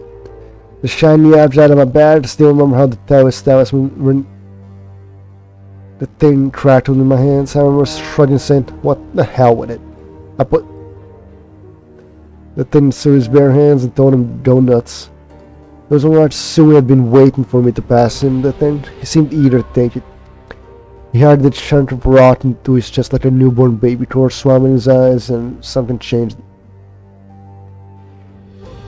Then old man James fought the Nidus, breached the door, and soon unleashed hell.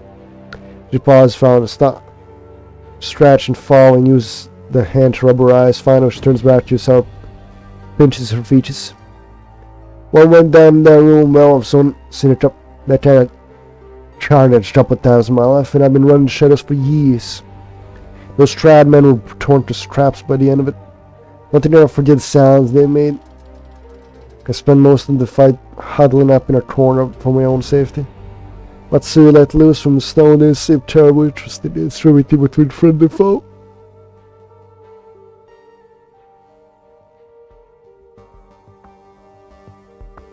What do you mean by that? Did you summon hostile spirits or nothing? Something like that. Truth be told, I don't know what they were. Like I said, I was hiding what he could have done it without what he couldn't have done it without a shiny object. Now, what a million years. Whatever they were. The rot brought him there. Demons. What happened? We wait for the thing to calm down the vault, then for the things to go slithering away. I think Sui had some limited control with him, which is why they didn't eat this. After they were gone, Sui gave me the shiny object back. I put it in my satchel and we bailed. We tracked the others on the way out. They were blissfully ignorant of what happened on the other side of the warehouse. I didn't see a reason to change that. We hightailed it back to the docks and we caught the first boat to the sinking ship. Mission accomplished. From what I told people, still avoid Zion's warehouse like the planet. It's supposed to be haunted even to this day. People set foot in the building, keep turning up dead. Pretty sure I'm one of the only living people who knows why. Anyway, that's it. Lessons over. If there are any questions, don't hit. Was there a point to this? I'm trying to find a moral here. There was when I started telling it. I thought I was going to tell you to be careful with breaking the rules. I don't think I'm going to say that now, though. I'm not feeling anymore. Why not? Unless your teammate out alive. They didn't stay that way for long. Let's leave that for now. I don't want to talk about it right now. You tell me more about the sinking ship? Sure, the story's over, so we can talk into it. I moved on to the sinking ship when I was a kid. I think I was 12, maybe 13 years of age. At in the beginning it was just me and a couple of rat shaman friends. Cadman and Malvina. They were older. They were always toward me. Is it typical for a group of rat shamans to run really down there? Not terribly, no. I mean, we have lodges, same as any other group of shamans. You can usually find a few of us hanging in those. I guess there was just something special about our little group. Maybe about the sinking ship. We liked it. Felt more at home there. Didn't hear that the sentient ship was well stocked and provisioned when we found it either. I don't admit I was abandoned when I thought you abandoned. There was a team of Shadowrunners that had lived on the thing before us, but they did it in a job. They had now heard the knock of opportunity and they claimed the raft in record time. Let you know, but this sentient ship wasn't an easy job, mind. The previous owners installed traps and automated defense all over the place. She had his hands full for a month. What traps we're talking about? Well, usually they're supposed to pop turrets, kind of thing. Can't assist the Yasmin took care of most of those without too much trouble. The biggest problem with the Stetling charge is the runners who built the raft and installed these explosives all along perimeters that ripped the bottom out of the thing if it were ever seized by the police. The explosives were tricky to deal with. Ted was able to disarm them, but he had to leave them where they were. It was always just slightly uncomfortable knowing that I was sleeping on top of a couple 100 pounds of dormant explosives. Yeah, I can't believe that. Like I said, it was free. There weren't really even any rules to follow, which suited me fine. I was sort of the leader of our little group, but we never really listened to her. She was always trying to play mom, trying to insist a sense of responsibility in us. You was cute. She did have a propensity for getting things done, though. I have to give her that. And after a few months of people starting showing up, squatters, homeless people, Shadowrunners, and the sort of crazies, as long as they stayed cool with us, we were cool with them. Eventually we became community, imagine that.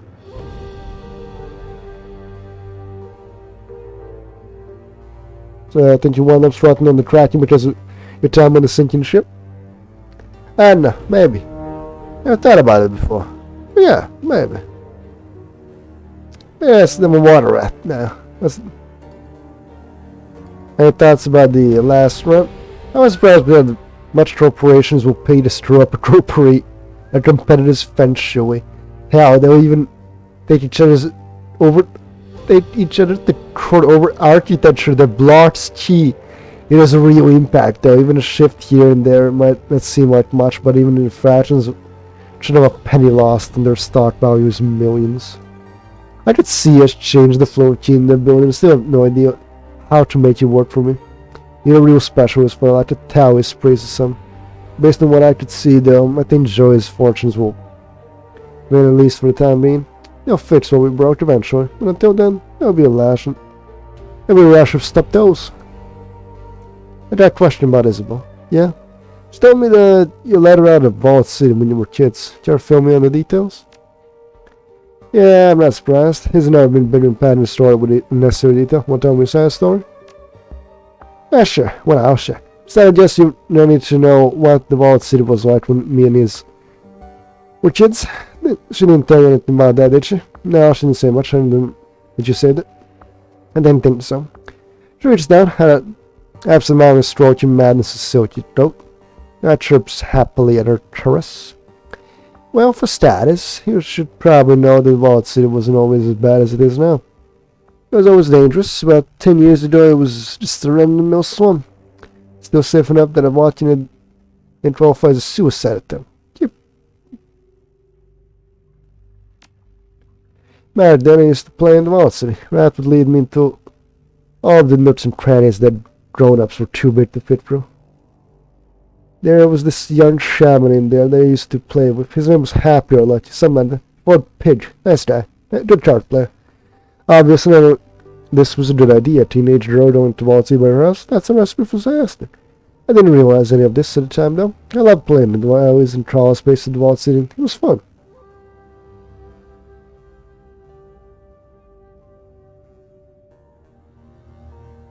Is that how you met Isabel? By exploring it? Yep, inside of all, there was these districts. You were the one. You were in one area when Trent sent you to deal with Triangle Lotus then? Yeah, I remember. Well, Isabel and her family lived in the mansion district. It was sort of a holding pit for refugees from the Middle East and Africa, based on anyone who is an Asian, European, or goblinoid. It's as pleasant as it sounds. What was it called? The mansion district. It was named after Chungking Mansions out in Shui. Kind of an inside joke. The mansion is the unofficial African quarter of the Hong Kong. Most of the enterprise zones African immigrants said if they can afford it. This to the refugees like kids and her family don't get the chunking mansions that had heard in the Vault City. What's their side, the mansion district is where they wind up.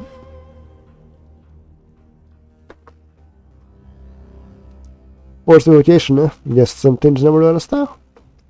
No, they don't. And once the refugees arrive in the mansion district, the prospects don't exactly improve. The only thing the most of the people in the mansion... Yo, Legend Potato, what's up, man? Well, nothing real. I mean, we just did a run, and now we're talking to people. One to go through with dialogue. We found Joker. At least the person whose picture I switched with Joker. It was something I forgot about, and it caught me off guard. It was fun. And now we're talking to Best Girl, Gobbet. This is Legend of Total War. Nice guy. About how she's helped Isabel out of the Vault City. Essentially, I'm just reading text. In common language speak. It was a pretty rough place. Lots of infighting, lots of gang violence. People did bad to get protection, but there wasn't a lot of hope. Everyone lived in fear of being sent deeper into the slum toward the center. We start getting dragged in that direction, you don't come back. We are, I think, 5 or 6 runs in.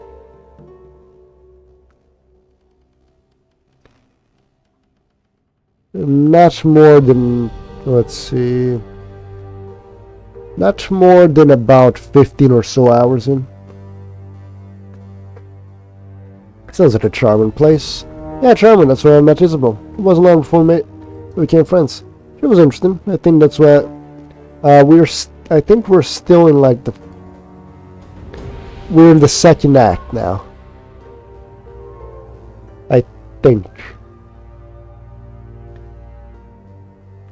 Since since we're starting to get a hold of things, I think in 2 missions we're gonna get a mission we can go with Gobbet to do her stuff.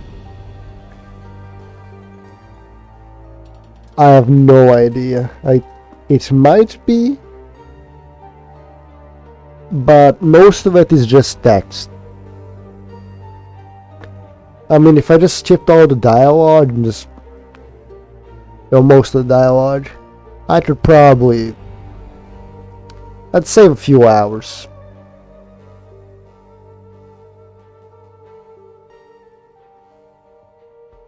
But dialogue is what makes the game great. Essentially, it's basically Vampire the Masquerade Bloodlines. More or less. That's the best way I can describe it. There's combat. It's great. It's serviceable. In Vampire the Masquerade Bloodlines, combat is not really that great. It's pretty basic. Here it's more XCOM, but you get done with things more usually quickly. But the RPG elements is usually where the fun is at. Talking to people in RPG elements. Just like in Vampire the Masquerade Bloodlines. Hell, they even use the same skill point system, or similar skill point system. Where instead of getting XP, you get points that you spend on upgrading your skills and upgrading your stats.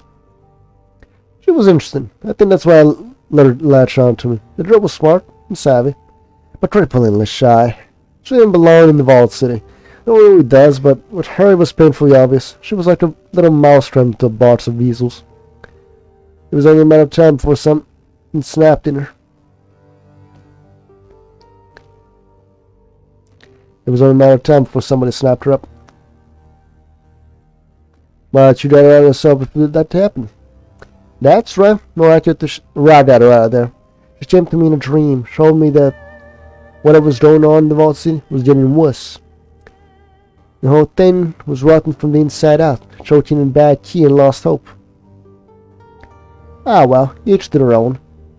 I recently started playing some Deep Rock Galactic. Pretty good game. Also, I've been I've been putting a few hours in Forgive Me, Father. Good Doom Light, or Quake Light, as they call it.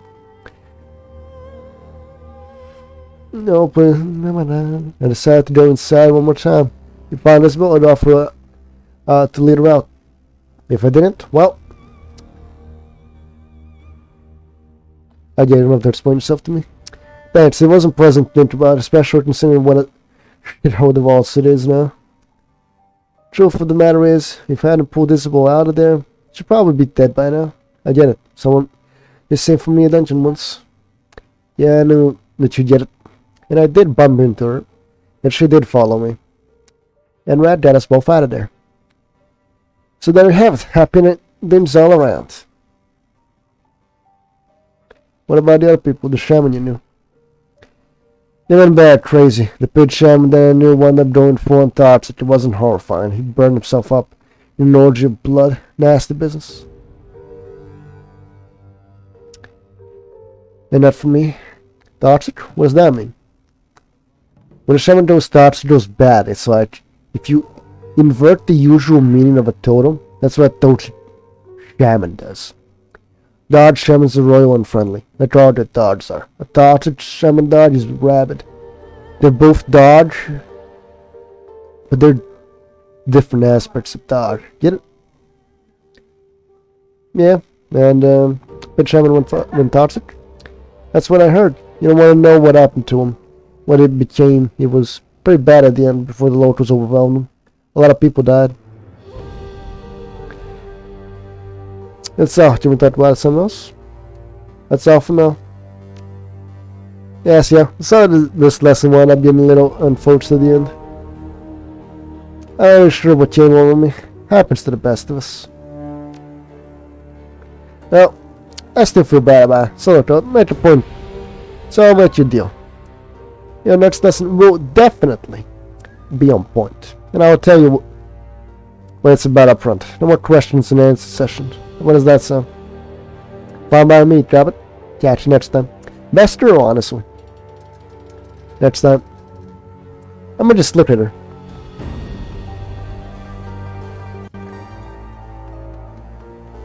Let me just find a picture online.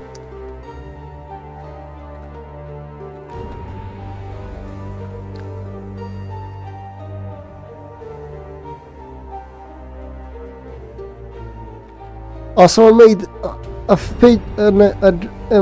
figure from tabletop. Damn. There's just something about her that it just drags me in. In my opinion, she's the best female character in the game. I mean, look at her.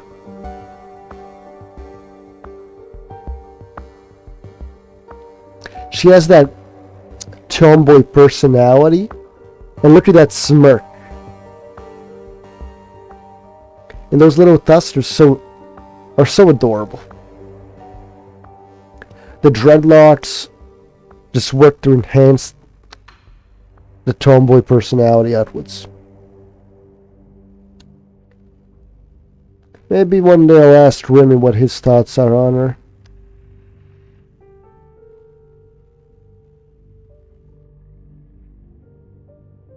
Also, Raptor is the best character. Objectively the best character. He is better than Gaichu, who is interesting. He is second best. Duncan, I like him, but not that much. I mean, I can see why I don't like him, mostly because of my first run that actually ended, and how I ended it. That's the main reason why. Isabel, a little bit too nerdy for me. But I can see ourselves getting along with you. But Raptor is just the fucking best character. I think we finally get to I think we finally get to the reason why he's a psychopath. Dr. Sharp is curiously silent as you step down onto the graded metal floor. The sound of your own footsteps reverberates through the echo of the chamber of the converted engine room. Welcome back, my friend. Is there something I can help you with? Quiet night at the shop, eh? Yes, a quiet night. One best suited for contemplation, planning, and visions of the future. Care to pick up where we left off? His smile widens, the light gleams off strong, sharp teeth, landing him a predatory appearance. If you like, I must confess, I rather enjoy their thoughts. It is good to have a sounding board to bounce ideas off of. You see, he's just a friendly Russian psychopath. Well, agreed. The thoughts have been pleasant. In an academic sense. Not here to be on the same page. He takes the jar of a cigarette. I must confess, I sometimes forget how to interact with others. I am by nature a solitary creature. It is good to have a kindred spirit. Someone whom I understand. On the team. Crochet stutters forward, mechanical pyros weaving. Its motions are Azalian and charged with menace as they've always been. After he lands on the machine, he takes a step back.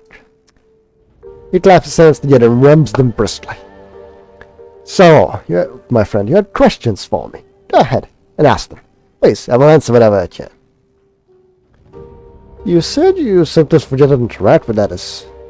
An idiosyncrasy of mine, I suppose. When I get lost in my own head, relating to others becomes difficult. He smiles apologetic. It's nothing personal, just the quirk that I accidentally tried to hide. And after all, some...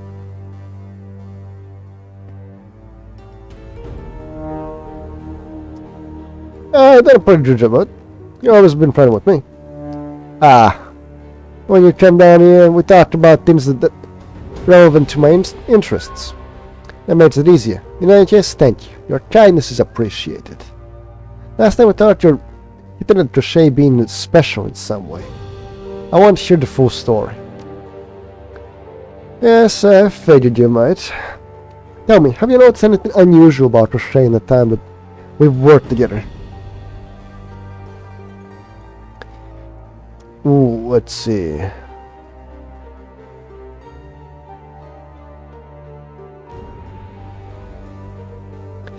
He seems to react to your mood. It's weird. He's almost more like an animal than he is a drone. He nods, his lips pursed. Yes, a good observation. Crochet's behavior could be described and for a good reason. And you want to tell me what the reason is? The drone lowers itself, its killing legs sprayed. Rat looks down at the drone, his head crooked, then he turns his gaze to you. His behavior is not drone-like because he is not a drone, at least not in the way you would understand. He's a prosthesis. Prosthesis? What is he meant to replace? He's meant to replace anything, but he does contain a portion of me, as surely as your brain sits within your skull. We are, in a way, a singular entity in two bodies, metal and flesh made one. You don't have to explain that part. Crochet acts as a home for my primal, animal impulses. The idea to use Feud's structural model of the psyche. The analytical portions of my mind, the ego and superego, live on in me. They govern the id, and by extension, Crochet's behavior. Now, this Freud's structural model of the psyche is also explored within the book and video game I Have No Mouth and I Must Scream. Just a bit of trivia for you guys. Sometimes I can just show off that I'm actually literate and stuff by making a reference to some book.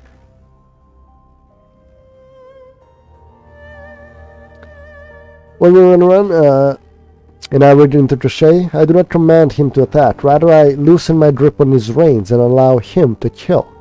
He wants to hunt, to dominate, to bathe himself in the blood. Reproduction would also be a drive if such a thing were possible.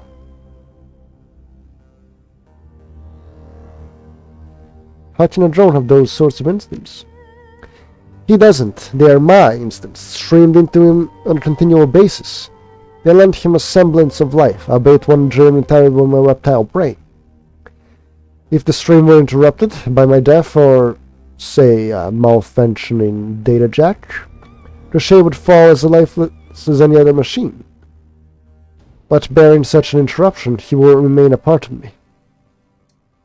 One day, perhaps, I will perfect him, and a part of me will live on in his chassis after the meat of my body dies.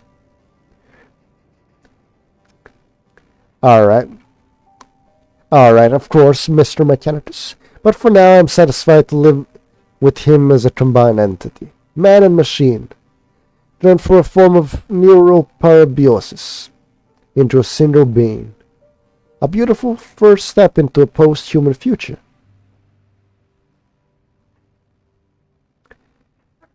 I'm glad if I have to know a mad scientist. I'm glad he's on my side. I said, my friend, and the feeling is mutual. If I must associate with violent criminals, I suppose that I am happy to call them friends. Ah, look at that. This is why I like him. He just... if you give him shit, he gives it right back. He is the best. So you read your drone to act as a home for your most destructive impulses. I did ask, why? As proof of concept, primarily. There are other advantages, of course. I shouldn't have to explain the value of a combat drone that wants to kill. Tell me, why do you think we're going to beat the essence on it? You've hinted at it before, but I want to know. Oh, here, this is where he tells us he's a psychopath. Well, he's already told us he's a psychopath. But here's where he tells us he's a diagnosed psychopath. I could do that. I already shared quite a lot with you.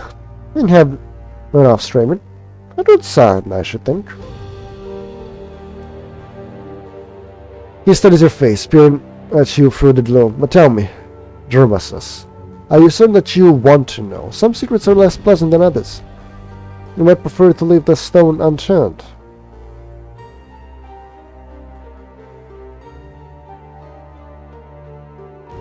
I want to know what you have to tell me.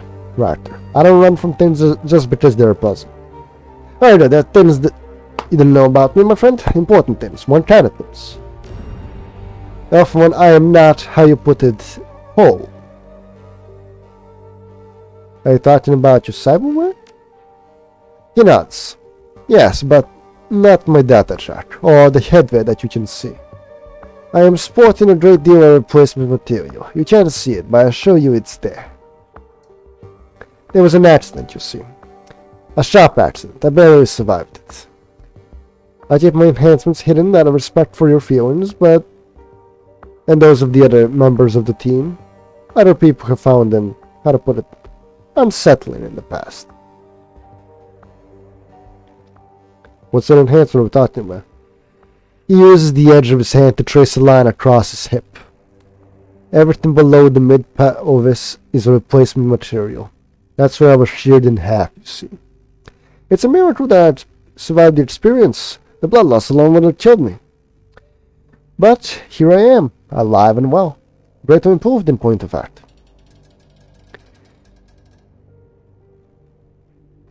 You're saying that you're half machine? Yes, the loss of so much tissue was traumatic, to be sure, as was the damage to my sense of personal identity. But isn't so terrible as you might imagine. By every conceivable measure, I've been improved since the time of accident, and more than I was before, or less. Not sure I can imagine. Ooh.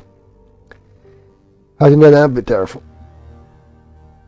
That is style stimulus generated in my brain when they approach me. With these, I can mimic the full range of sensations that the human body is capable of producing. Imagine the ramifications of such a thing. The thing that you could do, the things that you could experience. The implications of operant conditions alone are staggering. And so yes, I have lost the entire lower half of my body. The full ramifications of such a loss are obvious, but in return I have gained so much more. At will, I can goad my brain into producing whatever sensation I wish. I can pull at my violin of my own consciousness. I can reroute that violin as I see fit. So what does this have to do with the essence limit? Look at me, JermaSUS. I have a shred of essence left in me, and only barely that. But I suffer none of the ill effects associated with traumatic essence on. How can that be? A quirk of psychology, long viewed as illness, but never properly understood. What I now understand to be an evolutionary adaptation to a post-human future. We will conquer the essence limit given time. Natural selection will prove it. I am the proof. The stimulus generators that you've been pumping, how do they work? The technology is very akin to Simpsons, but considerably more powerful and flexible.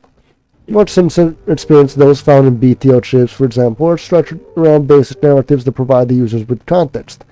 But if you strip away the veneer of escapist fantasy, what you have left is an extremely powerful toolkit.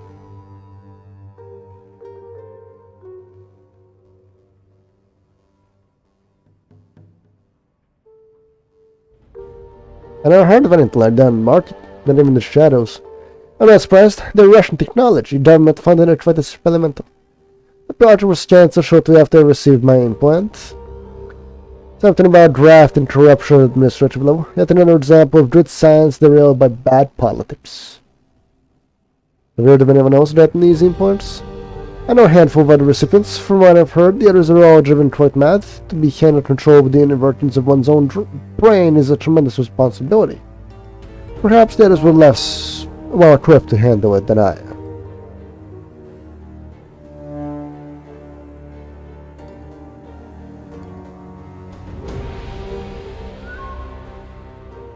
Be careful, those things. The last thing I need you is reading out of me. I've carried these implants for over 20 years, my friend. I know how to handle myself. You have nothing to fear.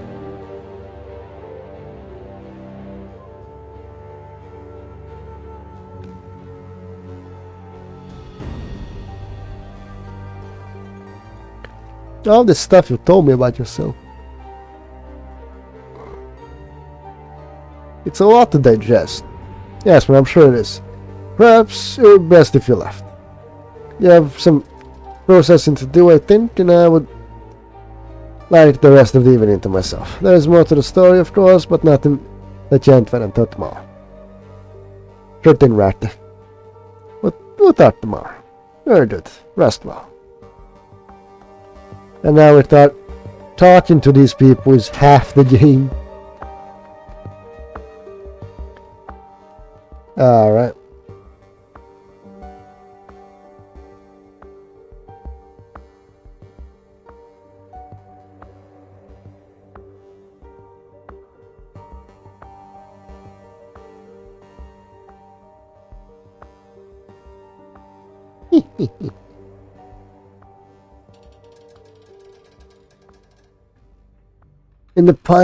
In the darkness of the cabin, Gaichi is hunched over a pile of keepsakes. He has unpacked most of his bottles and contents are lying strewn upon the floor in a distorted mess.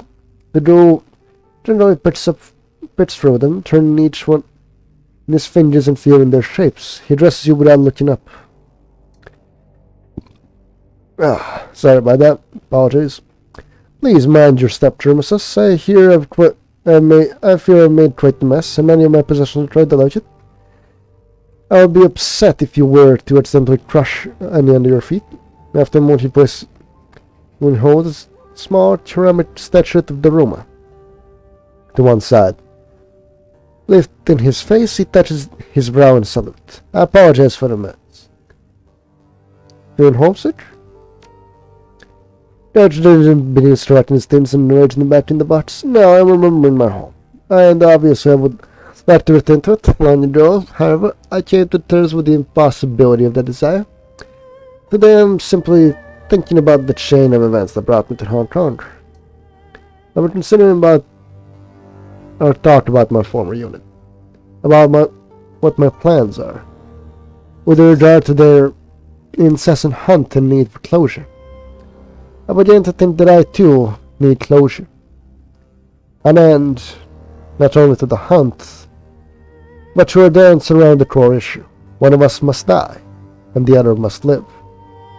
That the other might live. As it is, we are locked in stasis. How do you plan to accomplish this?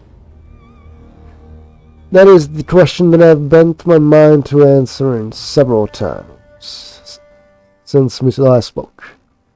It is not an easy question to answer. My initial thought was to stick at a secure landmark or holding, something valuable enough to draw the attention of Red Samurai, and ensure the landmark reported that a ghoul was involved in the mission. It turns out that was not necessary. I began searching the Shadowlands BBS for any jobs against the Rocker Holdings here in Hong Kong. It is surprisingly easy to use the matrix. You can read postings with your fingers. Slower than direct interface, but certainly possible. I also began to offer a reward for information on Red Samurai teams known to be in the city. A modest reward, nothing that would attract too much attention, but enough to keep people interested. This bore fruit. The Red Samurai team arrived here a short time ago. A smaller than normal size. Sounds like it could be them? It is definitely them. My contract is sheathed together perfectly, as well as the new heavy gunner. Most likely from another distressed squad. What's more, his tribal woman looked exactly like Sasaki. With a star here over her forehead.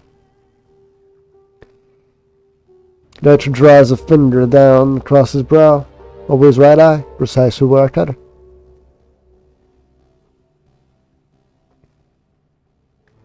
I expect you want to catch them off guard. Dutch nods from his expression grim. Surprise is the husband of victory. This is the essential law of combat. There is no such thing as a fair fight, only a fight you win or lose. I have no intention of allowing them to set the terms of a fight. I love this quote. I have it pictured. I have a picture of it. Just so I can quote it at any time. I have it as tip 1.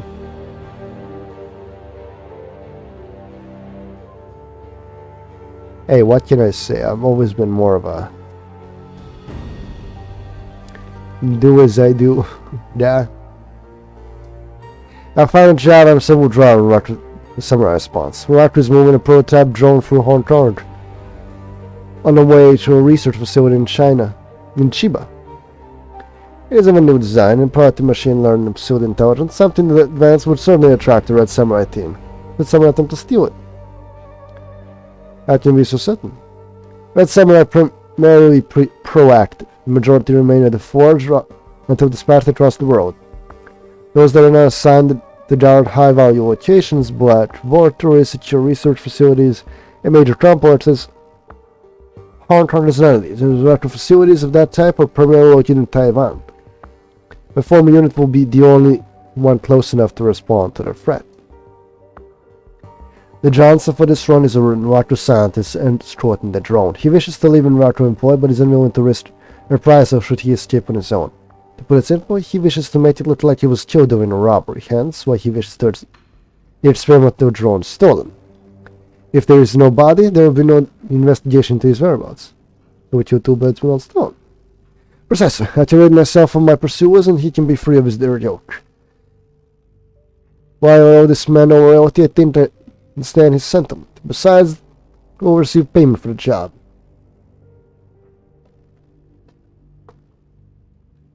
Let me ask you something before I agree to anything. How do you know the drone would rate a Red Samurai response? Before I was infected, we assorted and guarded similar projects in the drone division. While I'm unsure whether this one belongs to Precisely the same research division. They are close enough to make some involvement necessary, in my opinion. Drone research is one of Marco's main advantages over large mega corporations. RS controls military hardware. Sidon Crop has their heavy industry, but Ratri is the foremost drone development company in the world. No one has ever come close. And Ratri will deploy Red Samurai to protect their advantage. Rely on it. Are you certain you can take them on all on yourself? Airchief ran a hand over his bowed head. He was... Oh wait, embarrassed. No, I was hoping you would help me. You and the rest of the team. I may be able to kill all of them myself. It is possible, I said. I intend to give up myself every possible. That includes you, Wu, Jobbit, and the rest of the team. More guns mean a higher chance of victory. That is a proper way to lay a trap. Alright. Let's do this as soon as you're ready. I will wait a minute. So don't know we're prepared to fake his murder. And be ready for our arrival. I suggest you prepare as well.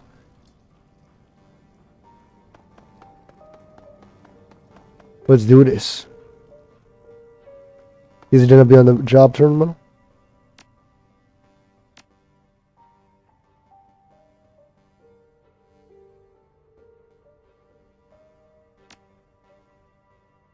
Hey, see, I think I can add a little context to the thing between Auntie and Josephine San, you know? Good thing. It makes Auntie hit the sauce and thought revenge. This is a combo of stuff I heard and stuff I put together myself, so your mileage may vary. For years, the Yellow Lotus Act is attached to it within the Vault City. Since the Vault City was built by Josephine San, the Yellow Lotus was run by Auntie Chang. They must have had a working business relationship for a while at least. From what Nightjar told me, he was her favorite. You got that, right? Auntie was known as a real up-and-coming back then. She was in the fast track to be the next Yellow Lotus 438. That's the big deal. Geared to Seattle. Money and power all alone. Now, you need to know that there were a lot of triads and corps doing business in Vault City. All sorts of business. Something they worked together nicely. Sometimes people got bloody. The way I heard it, Auntie came up with some sort of grand plan to consolidate business in the Vault City. The power would be split between the Yellow Lotus and Sand Company, and everyone else would get cut out. If our plan worked, Auntie Chen would rise in the business. Josephine San would make the long bench. There was a catch though. You know, for the plan to work, both of them would need to jump through a lot of hoops. There'd be a strip level maneuvering and power plays on Auntie's side and blackmail negotiations from Josephine San. My info gets sketchy here. From what I've pieced together, San went behind on his back and took her plan to her boss, a 4-3 named Lon Fu Fett, and took Chan to her own plan. Why'd San do that? Yes, she saw Auntie as some sort of threat. People in the know say Warren Lu Fat is weak and greedy. She can be manipulated if her pawns remained well greased. So large their power was consolidated in the Vault City, just like Auntie planned, only she didn't wind up getting any of it. Her climb up the Lotus ladder came to an abrupt halt. She was still Strassander, just like she was before Sand backstabbed her. And now she's stuck in here like a flying ember. I'd be still if from me.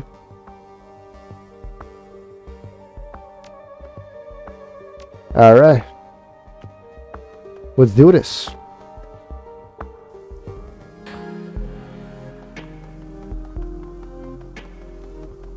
Wake up, Samurai. We got Samurai to Joe.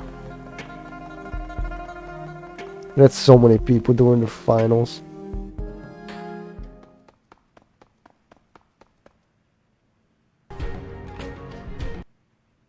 Nah, alright. We got this. Got this.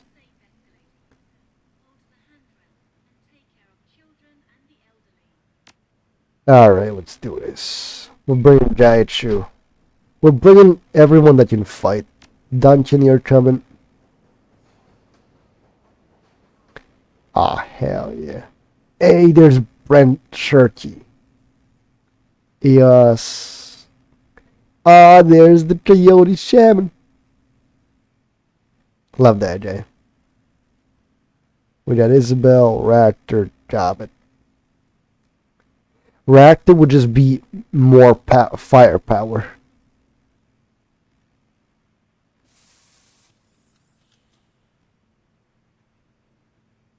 bringing Gobbet, we get access to aim and heals. And Gobbet, well, there's a grenade launcher in for us.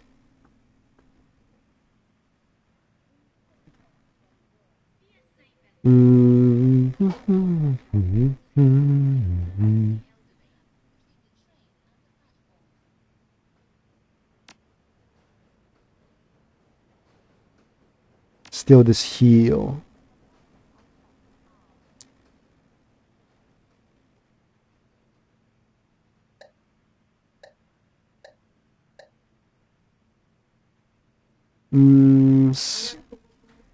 Silver gun. That's 12 damage a pop.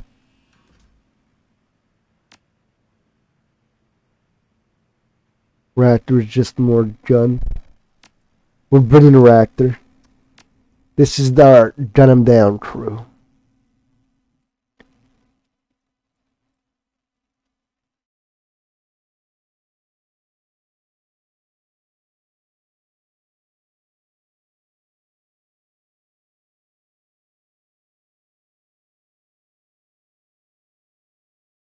Until Harbor Industrial Complex is prime maze warehouse out of fabrication facilities, shipping contained in mazes, corporate power. If something corporate owned is shipped through Hong Kong, it invariably moves through these streets. The Raptor shipping facility lies far enough away from the heart of our harbor that you won't have to worry about corporate security other than the on-site guards. And the Raptor's extraterritoriality means that any fighting will risk backup from rent-a-cops. Air agents.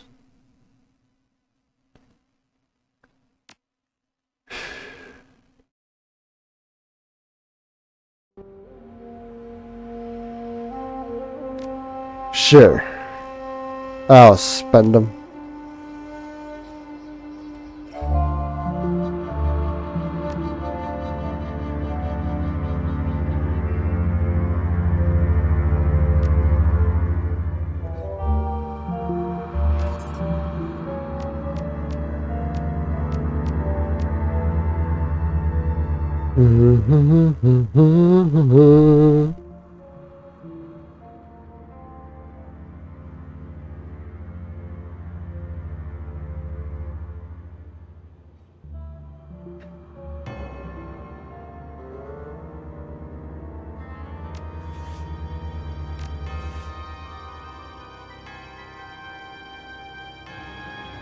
Let's do these. As you exit the MTR and step into the whole harbor streets, you're blessed with...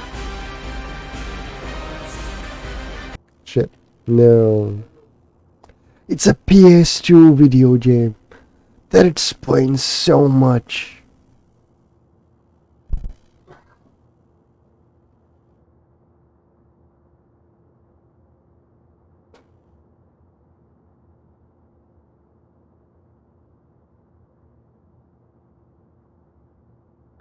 Come on, I need something nice for us.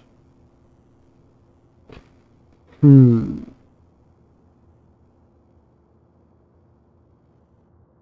Hmm.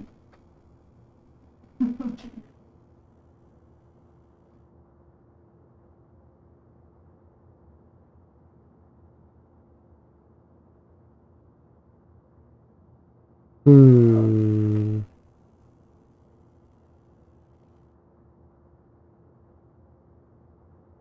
I have nothing. I have nothing. Looks like we're doing this manually. Initiate operation. Samurai down. This is the facility past that fence, the warehouse, and the test laboratories, and Shit and his team should arrive mere minutes after we breach their defenses. Our third initial opposition will face. While the Red Samurai provided a backup team, there are too few of them to mount a standing guard. This means they will be facing standard Iraq security forces. They may not be as potent or as better equipped as Jordan and Aaron, but they're still skilled combatants. Good. Proper goons know just what to do with. Not crazy ass ninjas or samurais, just guys with weapons and armor. That's our opposition I'm good at handling. As long as you do not underestimate them, we should be fine. I trust your skills in combat. Between these and your rifle, I suspect they will not stand a chance. Ah, let's do this. We even get dates at medical supplies. Oh, this will be beautiful.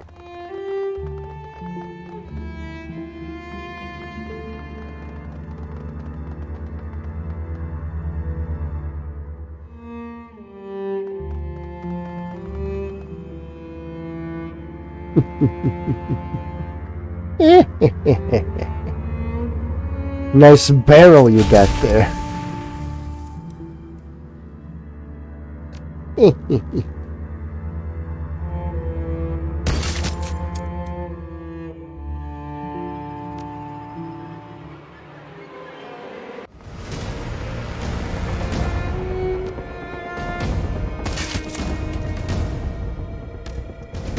Shay, move. Da-da-da-da-da-da-da.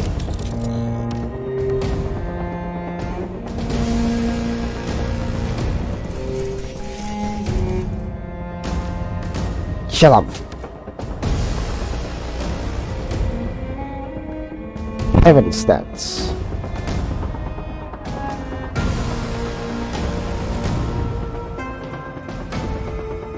Metal stats. Your move, security guard.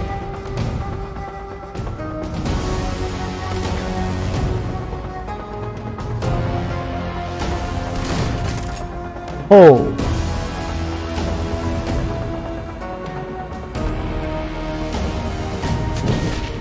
Aha, I get fucked, Mr. Security Guard.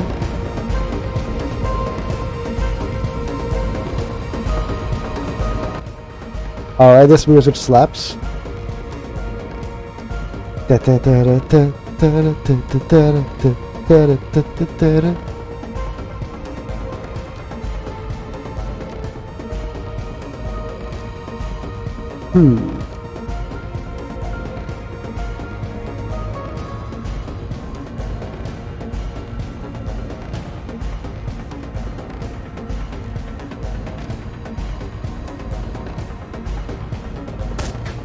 Ah, I should use the rifle for that one. Still.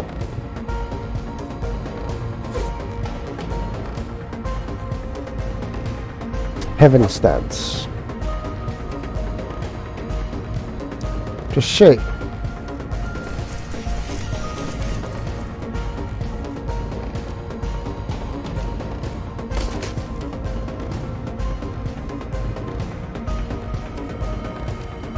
I could subdue him. Alternatively, I can move to better cover and shoot my opposition. Ooh.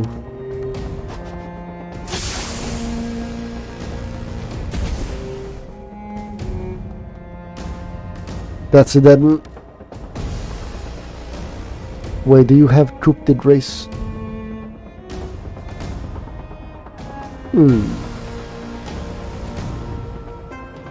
No.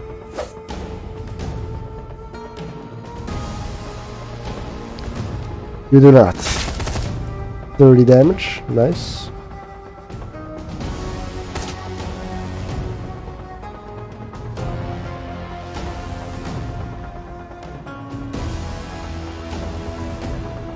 Turn chill that guy. Racta, what about you?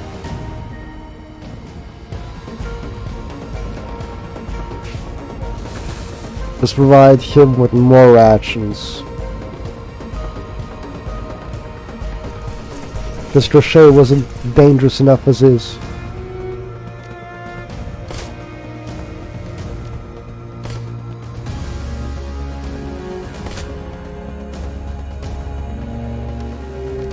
The fool. Marching. Dead.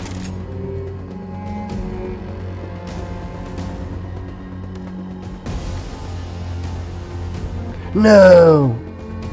What a move!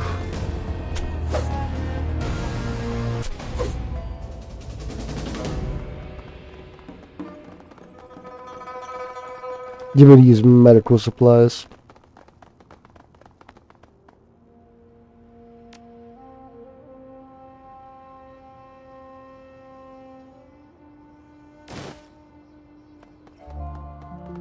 Oh, this will be fun. This will be fun. Maintenance point. No.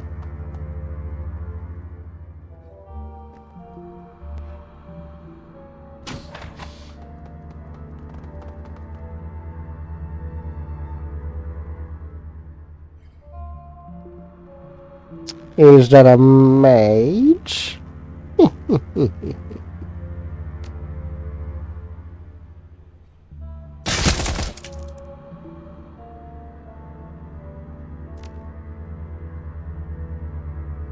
There, ladies.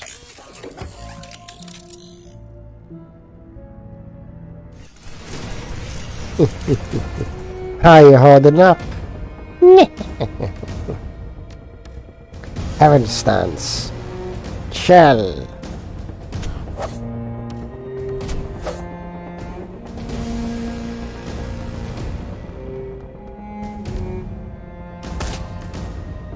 Two down.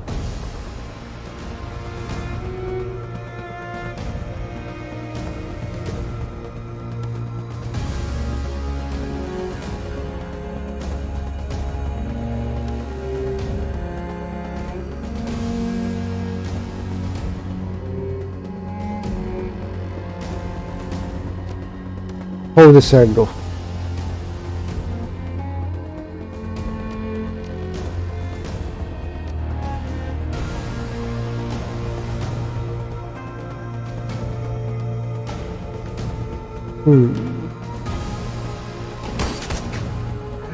Watch you now. Clip them for 35.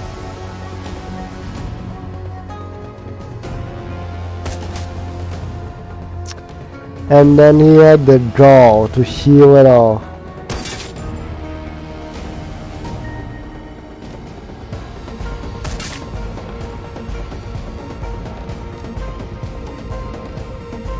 Do you know how hard is it to shoot little shits like you?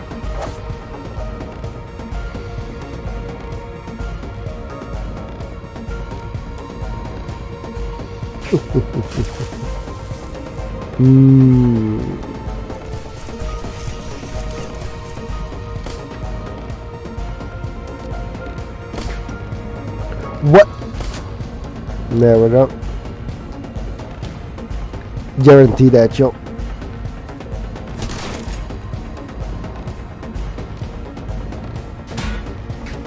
Ah, we never hit that one anyway.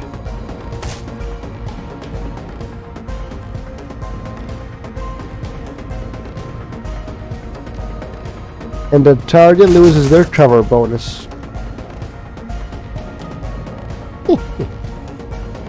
Same thing happens if they enter melee combat, I think.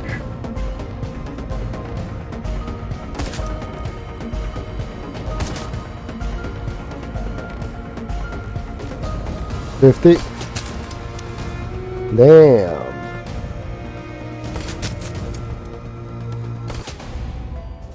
There we go.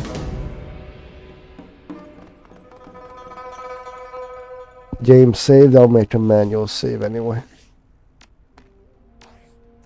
And then they just stood around. Now carry them anyway. It doesn't really matter. And we're just chilling anyway. If I remember correctly.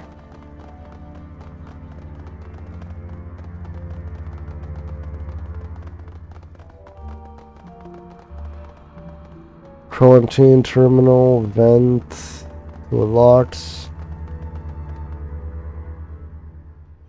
Send the drone.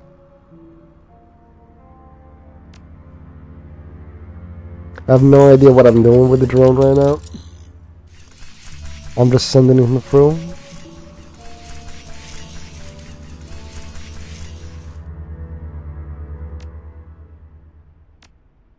So we can open the door for us. Hey, who's the drone?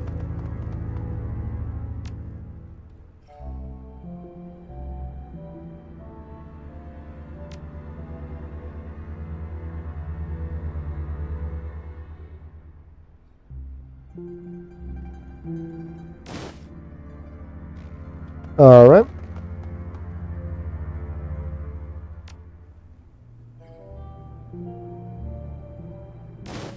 Alright.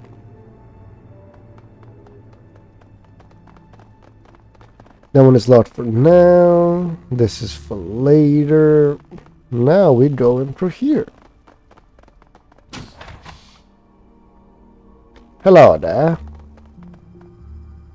As you barge into the office, the one scientist within hips back to cover against the desk he was watching. Don't hurt me, please. A split second later, he decided to stand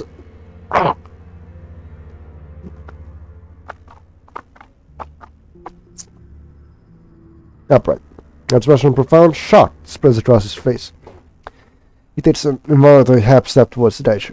Wait, it's you, Sutter. The doctor management said you were dead, but I knew they were lying. But I didn't expect that you would be the one to answer my request. This is good omen, my friend. Indeed, you were lied to. The shame that Red Salmon lies, due to the inability to kill me, is undoubtedly something they wish to hide. I'm glad you are well. I'm no longer sorry. The true name is long gone. I am Daichu. You understand my Daichu? Yes, his name is Tanjiro Sachi, a senior researcher. He has studied doctor for more than a decade. You recall I said that guarded the similar facilities? They were usually in service of protecting Tanjiro's projects. It's true, and believe me, I can help you with what you're looking for.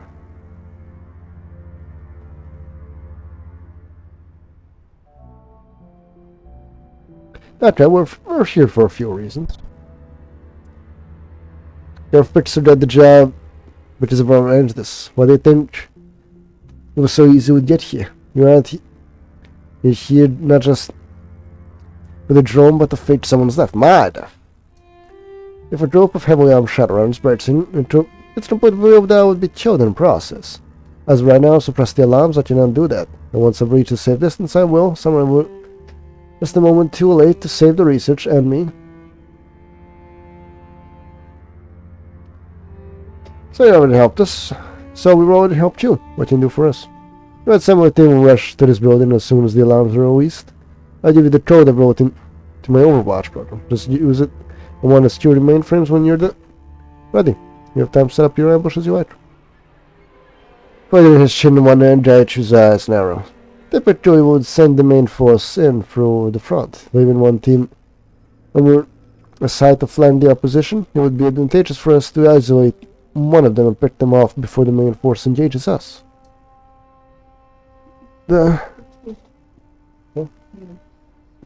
Boyos would say you have to wait for the samurai showdown for a minute, and I'd do technical spot.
How long was it there?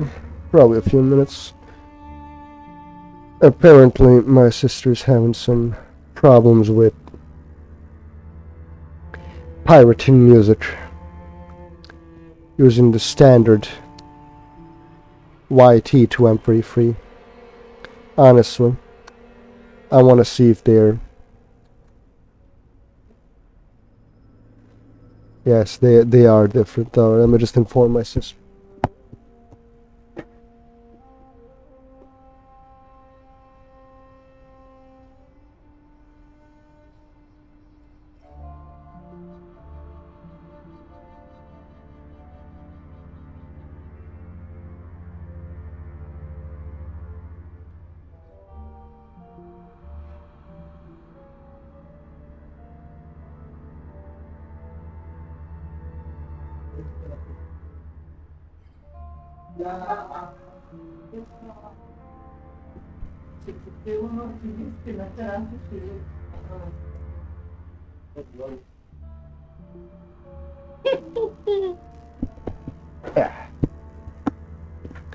Alright, Jin's have returned for real this time.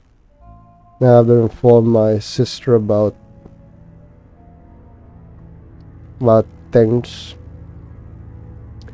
Like you as the craft in a room, it can be programmed to destroy eminence or pile little amounts of our test their daughters to which you pit you send like you attempt to pass through it. Yes, that should work. In order to make the quarantine room will try to point an interest that would send at least one of their team.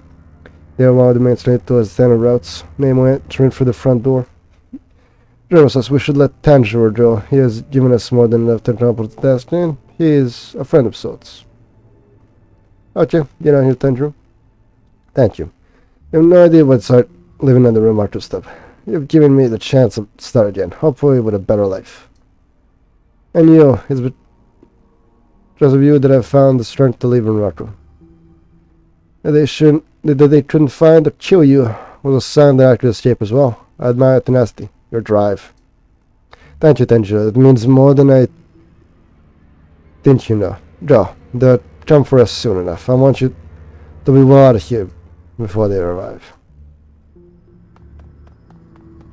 Protect them.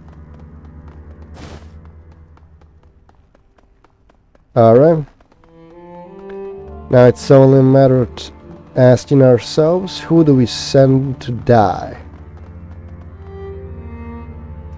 If we break the quarantine room, one of the team members will move through it to flank us. Since the Tanjiro's introduced out to the comm channels, we can choose which one to draw in. The others three will enter through the front door. I can bait the quarantine room to draw in one of the samurai. They will split up, but they won't deviate from standard protocol very much. Then the remaining three will remain together. We have three choices. We can bring Sasaki and eliminate magical support. We can draw in Tachibara to the long-range support sniper fire. Or we can draw in whoever the heavy gunner replacement is. Mage.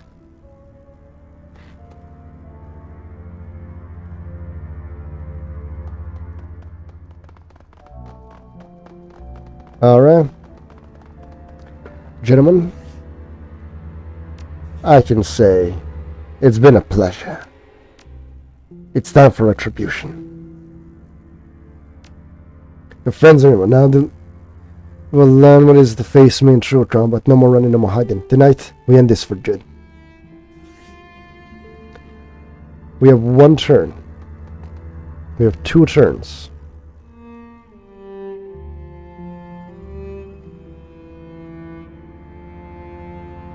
I cannot remember from which direction they come from. I think from here is one of the routes. Can I have Raptor hide there? No.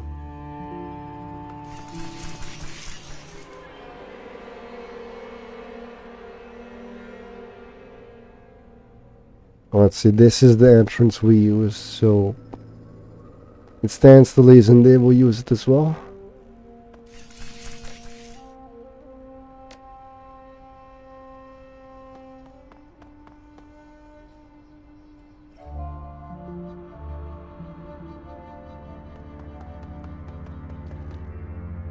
Alright, soldier boy.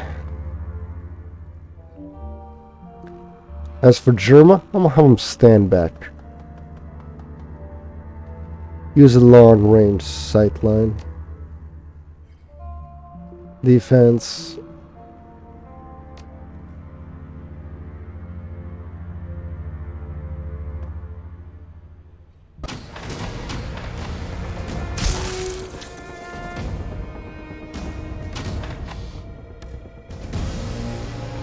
Alright, boys, do we have eyes on him?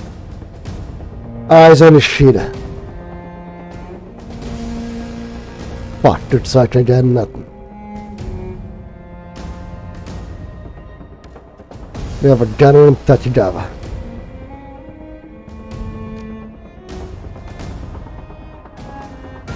Out in the open.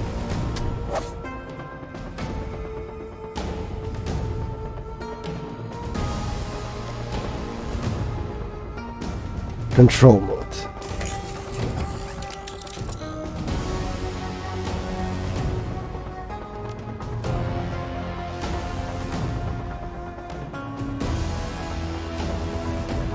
They will waste a turn. Go in here. I mean, we can take down Ishida without problem.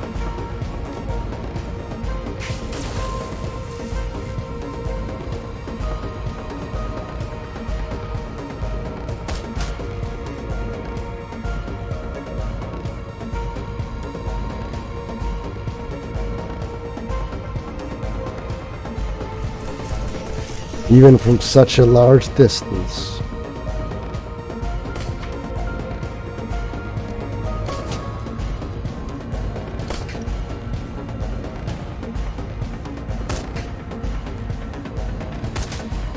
$220 damage. Ooh, 3 turns. That's their long range support.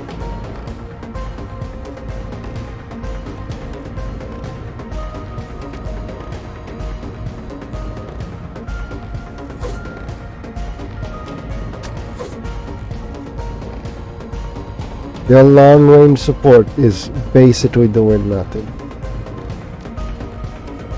Increase accuracy.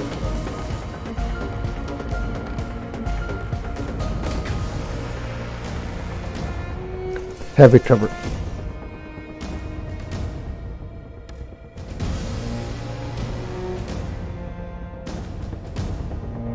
That's their gunner. I don't want to be flanked here.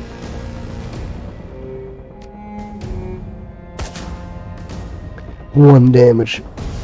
That's Red Samurai armor for you.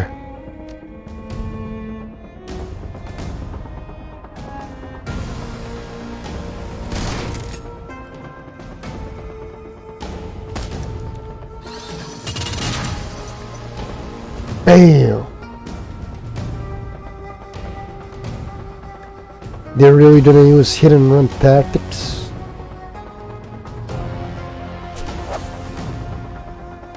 Metal stance.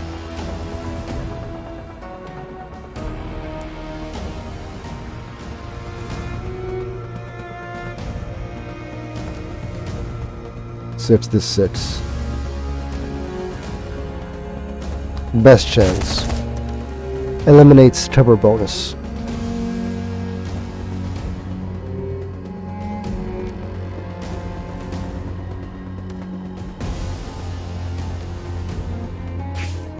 Repair.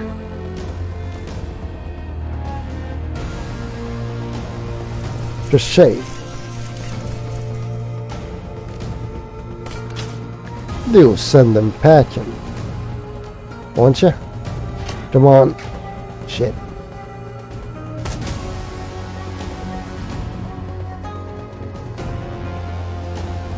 Out in the open. Closes distance.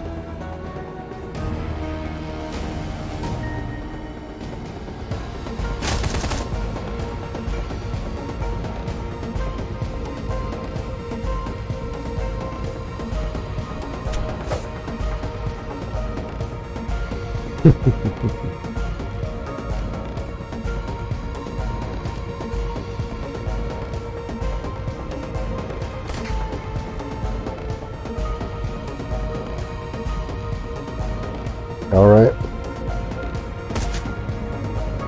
This is their heavy gunner.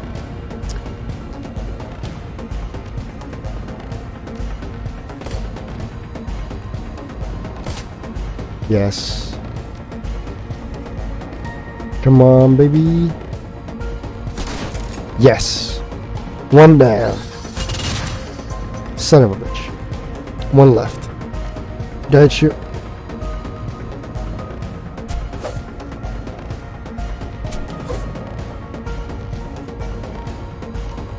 Crochet, shoot him in the knee. Duncan, neutralize.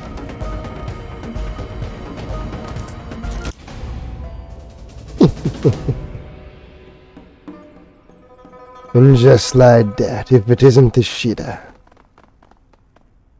Still alive. He still lies on the cold tile, grasping for breath. His armor is rent and tattered, but his eyes still burn with rage. He spits a date you as you approach. Date you, unless girl. I regret the day I began teaching you. You are truly depraved to kill your own predators, and rather than submit to what is right. Daichu, yes, that is my name, as everything of my old life has been taken from me. What is honor, if it is built on a lie? What is duty, if dogma behind it is corrupt? Now his eyes, the red samurai presses his chest upward into a blade so that it begins to gouge his armor. What do you know of it, vermin? Every red samurai who has become subhuman has taken their life, every one but you. You are a disgrace to the order, and a disgrace to your people.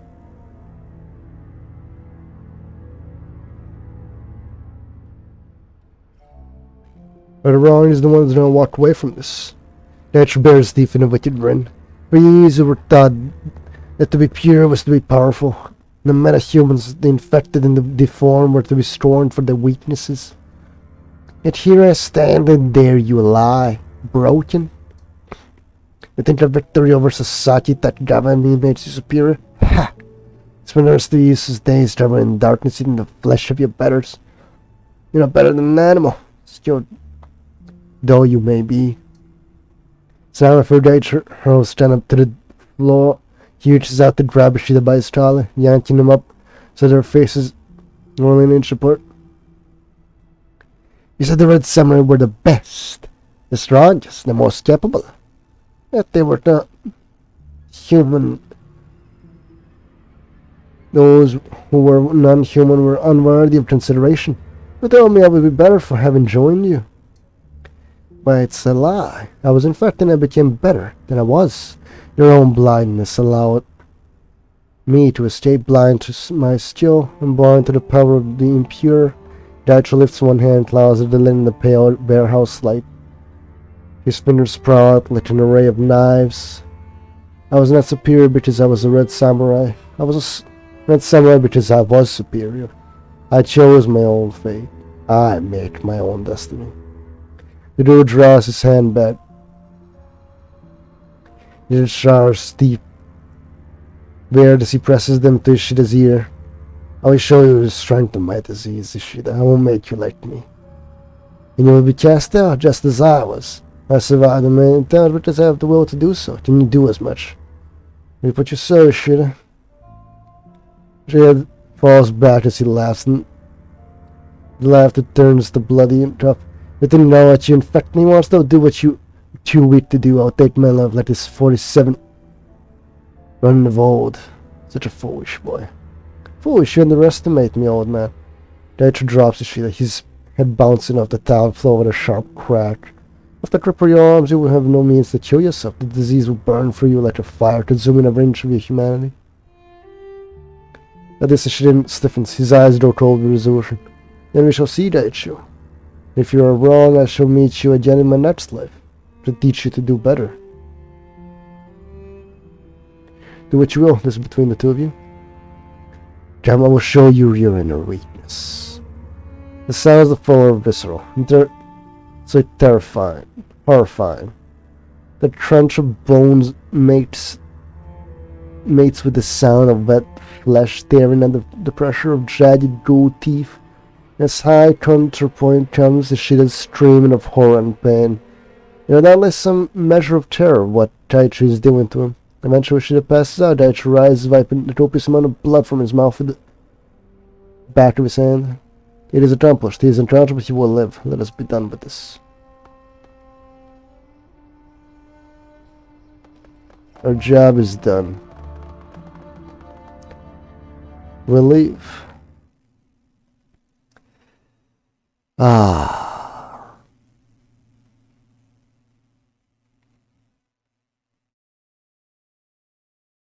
The sun rays paint the mountains in a palette of orange and gold as they speed by outside the train. With a final flash, the sun dips below the horizon, telling the inevitable descent into the night. Daichi is silent as you walk back to the MTR station. His body remains as tense as the cables on the suspension bridge. But his expression is triumphant. She has been punished, and all that awaits seems a slow descent on hunger and possible madness. Ah. 8 karma.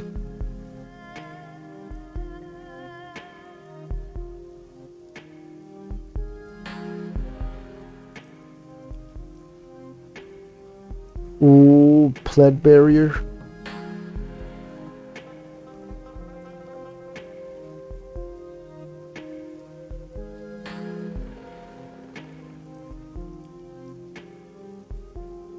Ooh.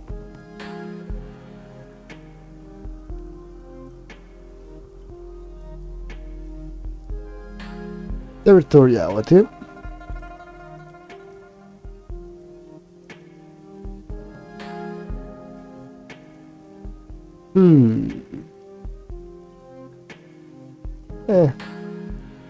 The Jolt alert system.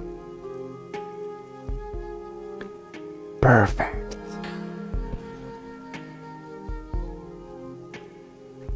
Full auto.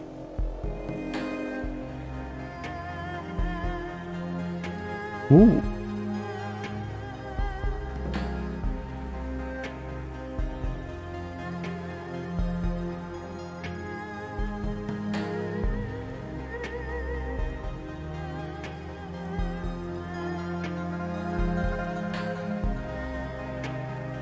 The Red Samurai.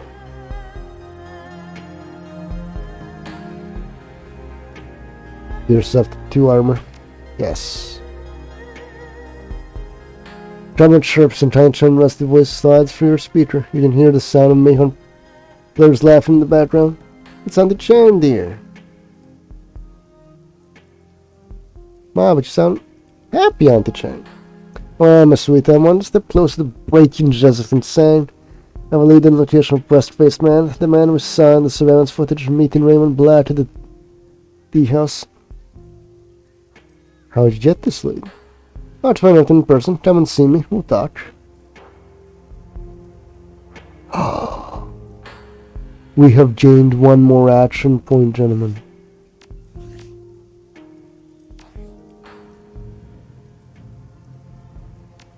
We are now better.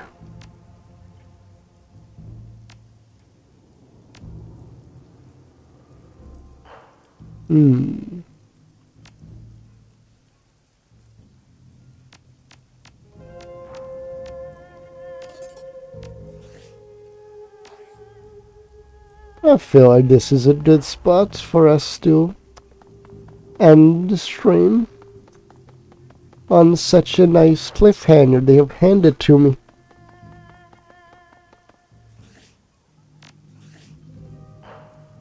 No.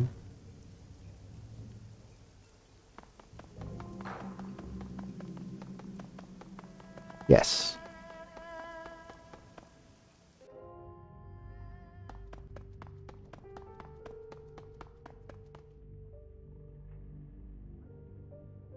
Perfect mustache. Drop off the old, put in the new. Confirm. And that should allow me to save. Yes. We shall save outside the we shall save outside the Mayhorn Pala.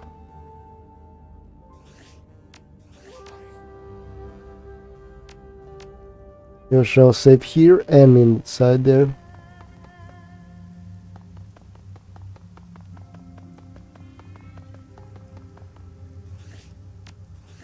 Oh, we can't save at this location.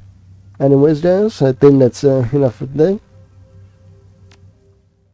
It has been fun. And this was a good stream. We made some progress. Soon we get to go after plastic-faced man.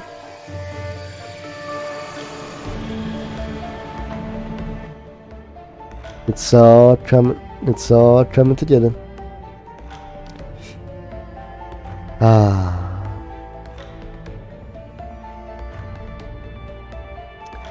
Alright, gents. Hope you enjoyed. Hope you had a good time. Hope I can see you next time. And like always, until next time, have a good one. Bye.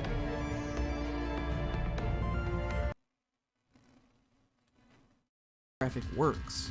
The subjects are all manipulated, directed, and posed in very